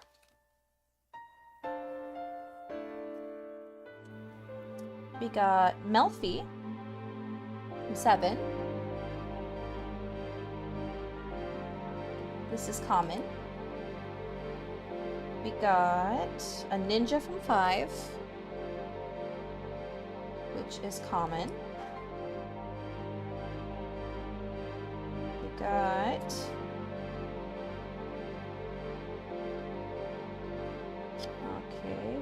we got Owaka from the Mobius version of Owaka from 10, which is common. We got the Dissidia Final Fantasy Opera Omnia version of Kieran from Crystal Chronicles. It is the real life version of Gacha, literally. We got Dissidia Final Fantasy Opera Omnia version of Edward from 4, which is common. We got the Pictologica version of Waka from 10, which is common. And the Dissidia Final Fantasy version of Garland, we know Garland from 1. This is common. You want the Waka? I know, it's cute, right? Okay, next pack, next pack.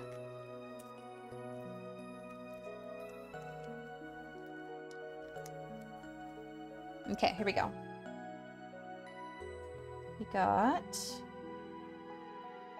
7 Remake version of Red 13, which is rare.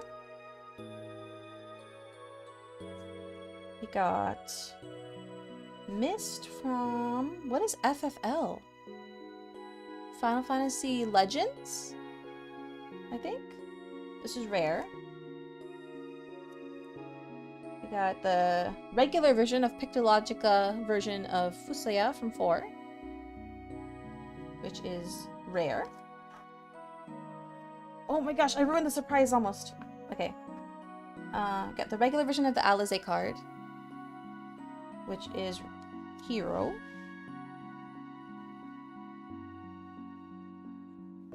We got Hedgehog Pie from 7.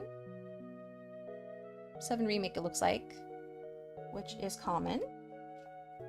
We got another, a different Dragoon from 5, which is common. We got another Pictologica Kimari.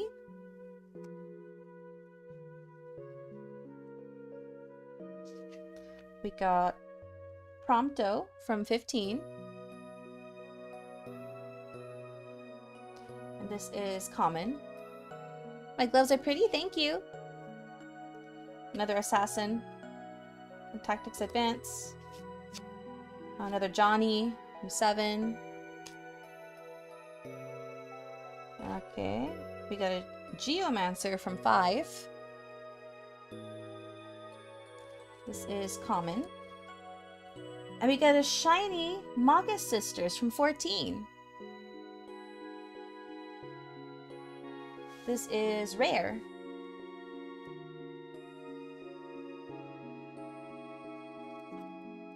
Next pack.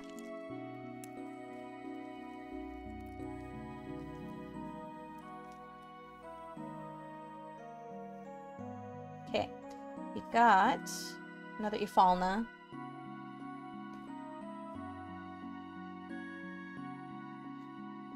And then another Nono. Another Cisne. I think it's a different element though. Okay.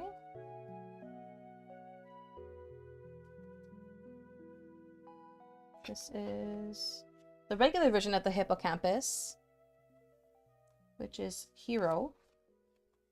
We got... Oh, I got a foil Shinyu from To See a Final Fantasy. This is Legend! It's a foil Legend! Oh my gosh.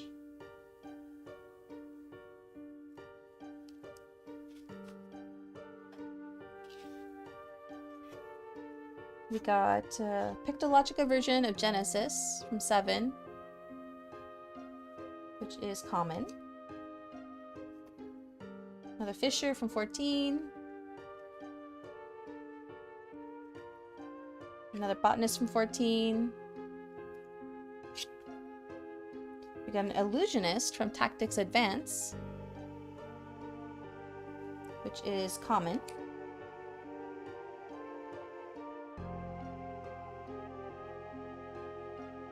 We got the City of Final Fantasy Opera Omnia version of Luna Freya from 15, which is common. We got Yuffie from 7 Remake, which is common. And Alhanalem. Pictologica version of Alhanalem from Crystal Chronicles, which is common.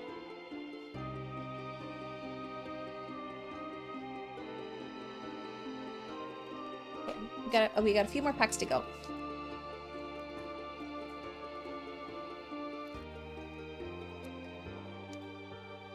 Okay. So first we have Tifa from Remake 7. 7 Remake. This is rare. We got the regular version of the Rosa.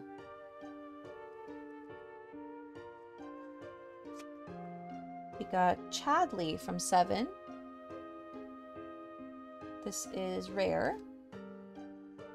We got Ifrit from Tactics Advance, which is a hero. Oh! Shiny Mateus from Tactics Advance. This is hero. We got Behemoth from Crystal Chronicles, which is common. Got another Ghost from 7. Another Samurai from 5.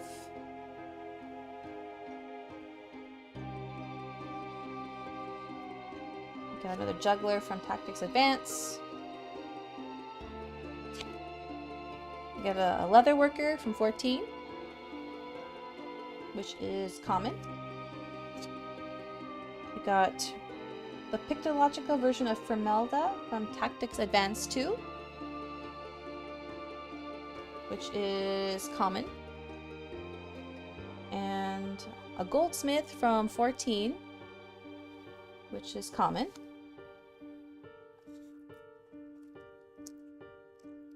Okay.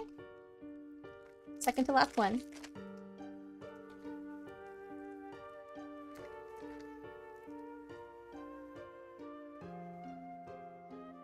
Okay, we have Alfino from 14, which is rare. We have Leo from Crystal Chronicles, which is rare. We have Reno from 7, which is rare. We have the City of Final Fantasy version of Chaos, another version, which is Hero. Oh, Shiny Tifa. It's rare. Another ninja from 5. Pictological version of Jilnabat from 13, which is common. Another knight from 5.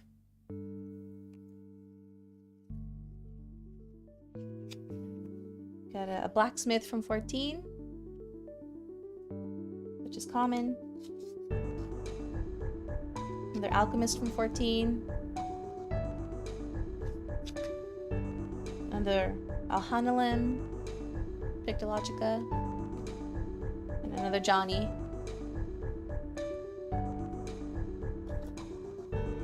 Okay, last pack.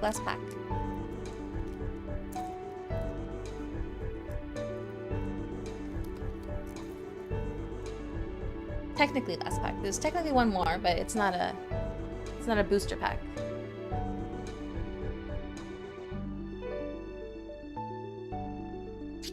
Okay, we got Fake from Final Fantasy Legends, which is rare. We got Jekt from 10. This is rare. Got another Ritz. Got a Unicorn from 6, which is Hero. Ooh, I got a foil Estinian, which is legendary. Ooh, it's legend.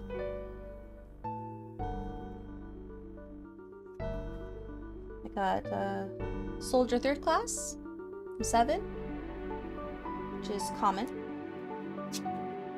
Another Hedgehog Pie. Another Fisher from 14.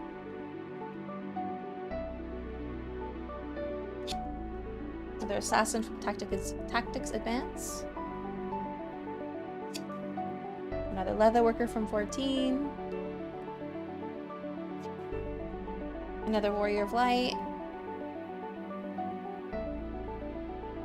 And another Geomancer from 5.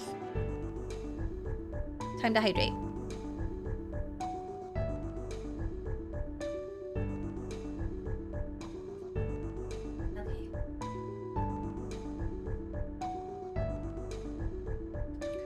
Last card pack, but this is just the this is like just the bonus cards that came with the mat.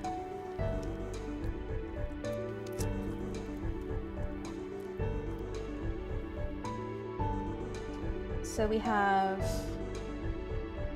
these are just promo ones. So this is just foil, foil and shiny? No, just foil. Foil Scions of the 7th Dawn from 14.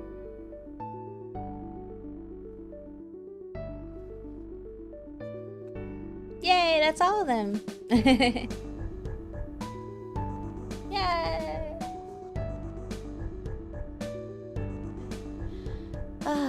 That was fun. I've been wanting to open these cards for so long.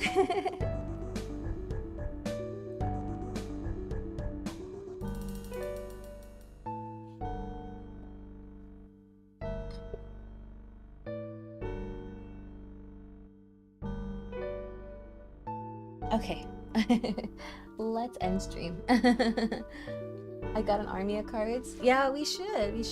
We can do that sometime. I'll try to figure out when we can do that. I'm thinking maybe like when there's some downtime after we do something else, maybe. or if you want to like take a break when we're doing something else. But yeah, thank you all so much for joining me today and learning the game with me. Now I finally learned the game.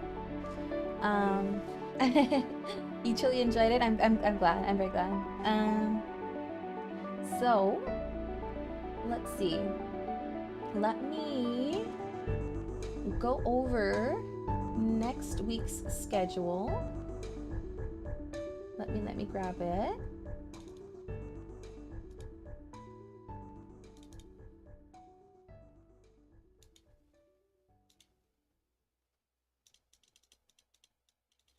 Okay. So, most of the typical stuff we'll be doing. Let me turn down the music a little bit.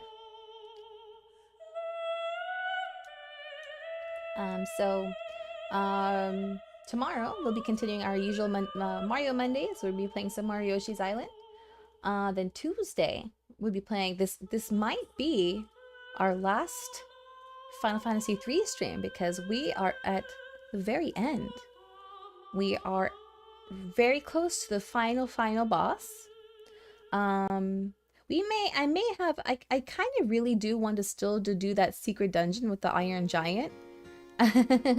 So I'm thinking I'd like to grind off stream, and then when I feel like I'm ready, I'll stream fighting doing that dungeon. So maybe I think I'd like to come back to Final Fantasy III at some point to do that.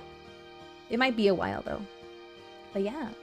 And then Wednesday, our now usual visual novel Wednesdays. We're going to continue Amnesia Memories. And so Thursday, provided we actually do finish Final Fantasy III, which we most likely will, we'll be starting Final Fantasy IV. Whatever, and then after we beat Final Fantasy III on Tuesday, I will run a poll and I will ask you guys if you got. I want to know if you guys want me to play. I want to know which version you'd like me to play. Either the 3D version or the pixel remaster version of Final Fantasy IV. And whatever you guys pick, I will play. Because I haven't played either version, so I'm okay with playing either version. I am leaning more towards the 3D version because there's supposed to be more content and more story, which I like. But if you guys really want me to play the pixel remaster, then I'll play that one. And then on Friday, we are resuming our usual weekly Hoyoverse game rotation. So this week it'll be Tears of Themis. Saturday we'll continue Final Fantasy IV. Or start 4 if we haven't finished 3 art yet. I doubt that. And then Sunday, I have a free trial of Apple Arcade, so I wanted to take advantage of that and try out Fantasian, which is actually, it's created by the same creator as Final Fantasy, actually. He has his own studio now, so he makes his own other games, and Fantasian is his own RPG that he made. It's supposed to be unique because the backgrounds are, it's like a hybrid of animation and real life. The backgrounds are like dioramas, which is really interesting. I don't know anything about the game other than it's an RPG. It has like an RPG with a little bit of tactics gameplay, from what I understand. I could be wrong though. I know very little, but I wanted to, I just wanted to take advantage of my Apple Arcade free trial, so I wanted to play that. So that'll be interesting. But yeah, this is the schedule for this week. I'm gonna go post in the usual places. I'll post it on the Discord, on the community tab, on my YouTube channel, and I will add it to my About page on my Twitch channel, and I will post it also on Twitter. And that's okay, so that's that. Is there anyone still streaming right now that we can raid?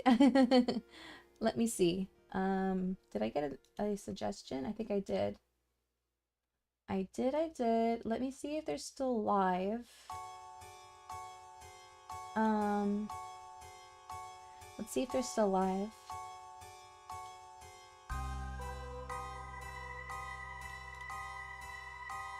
I'm gonna skip this one because this is there we go. It's much more upbeat. Let's let's see. Are they still live right now? They are. They are. Okay. So we are going to raid Will-O-Wispy, who's playing some Gundam Calibarn, it looks like right now. So we grab the link. They're streaming on both YouTube and Twitch, so we'll raid both of their channels. Okay. And drop the raid message.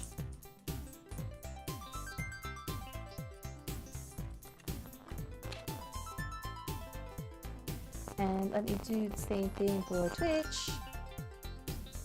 Let me grab. Actually, I need to find it. I need to find their channel on Twitch. Hold on. Let me grab the link.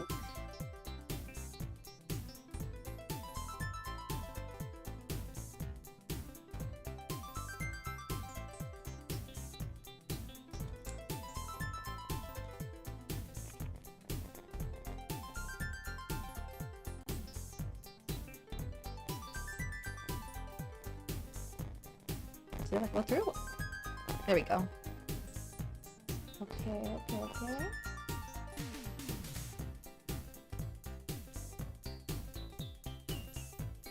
Need to refresh.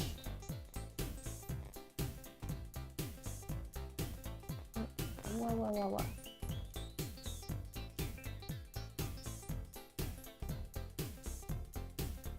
Oh, I hear. Oh, there's. Where am I hearing this? Oh, I see. I heard another stream from Summer and I was like, where is it?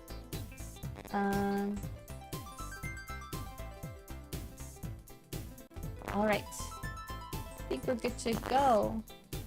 Yeah, we're gonna raid Will-O-Wispy. Thank you all so much for joining me today and sticking with me through this later stream. Tomorrow we'll be back at 9 p.m. Pacific for some more Yoshi's Island.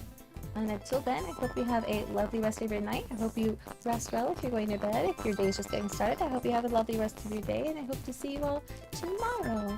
Ta-ta! Kosmika!